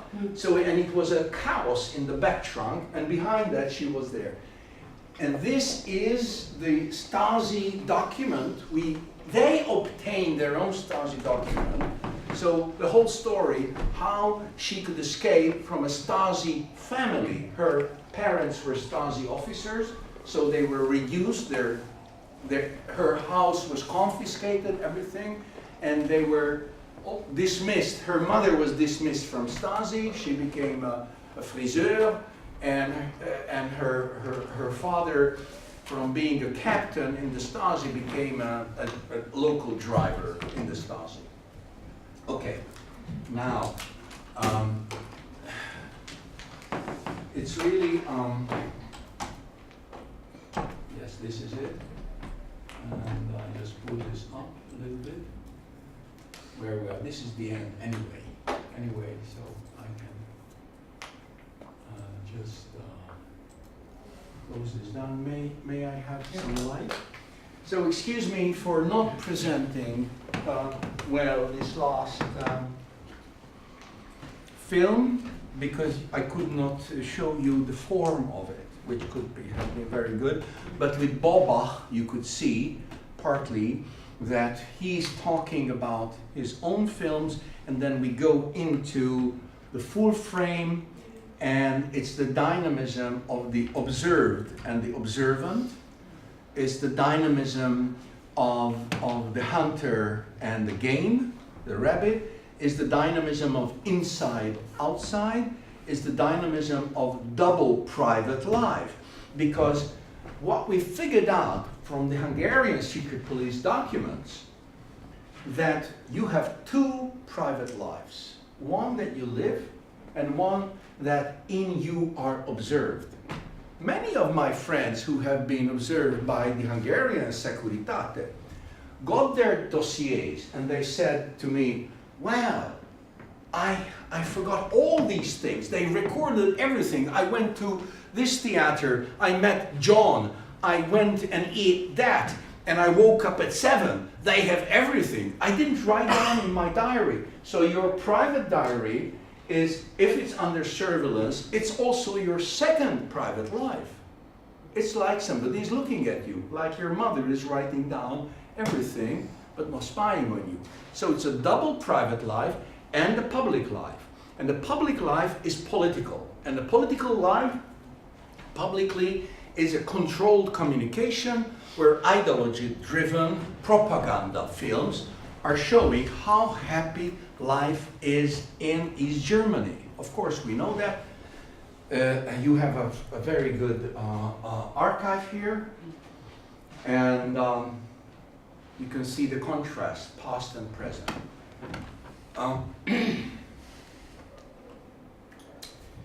It's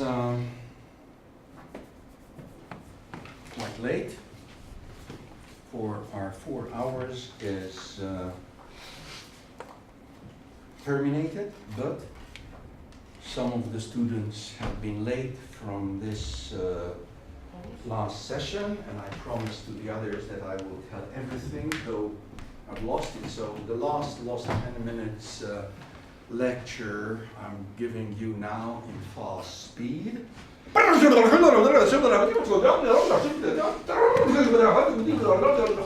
I forgot was here. You know, it's really the most concentrated way I can tell you this.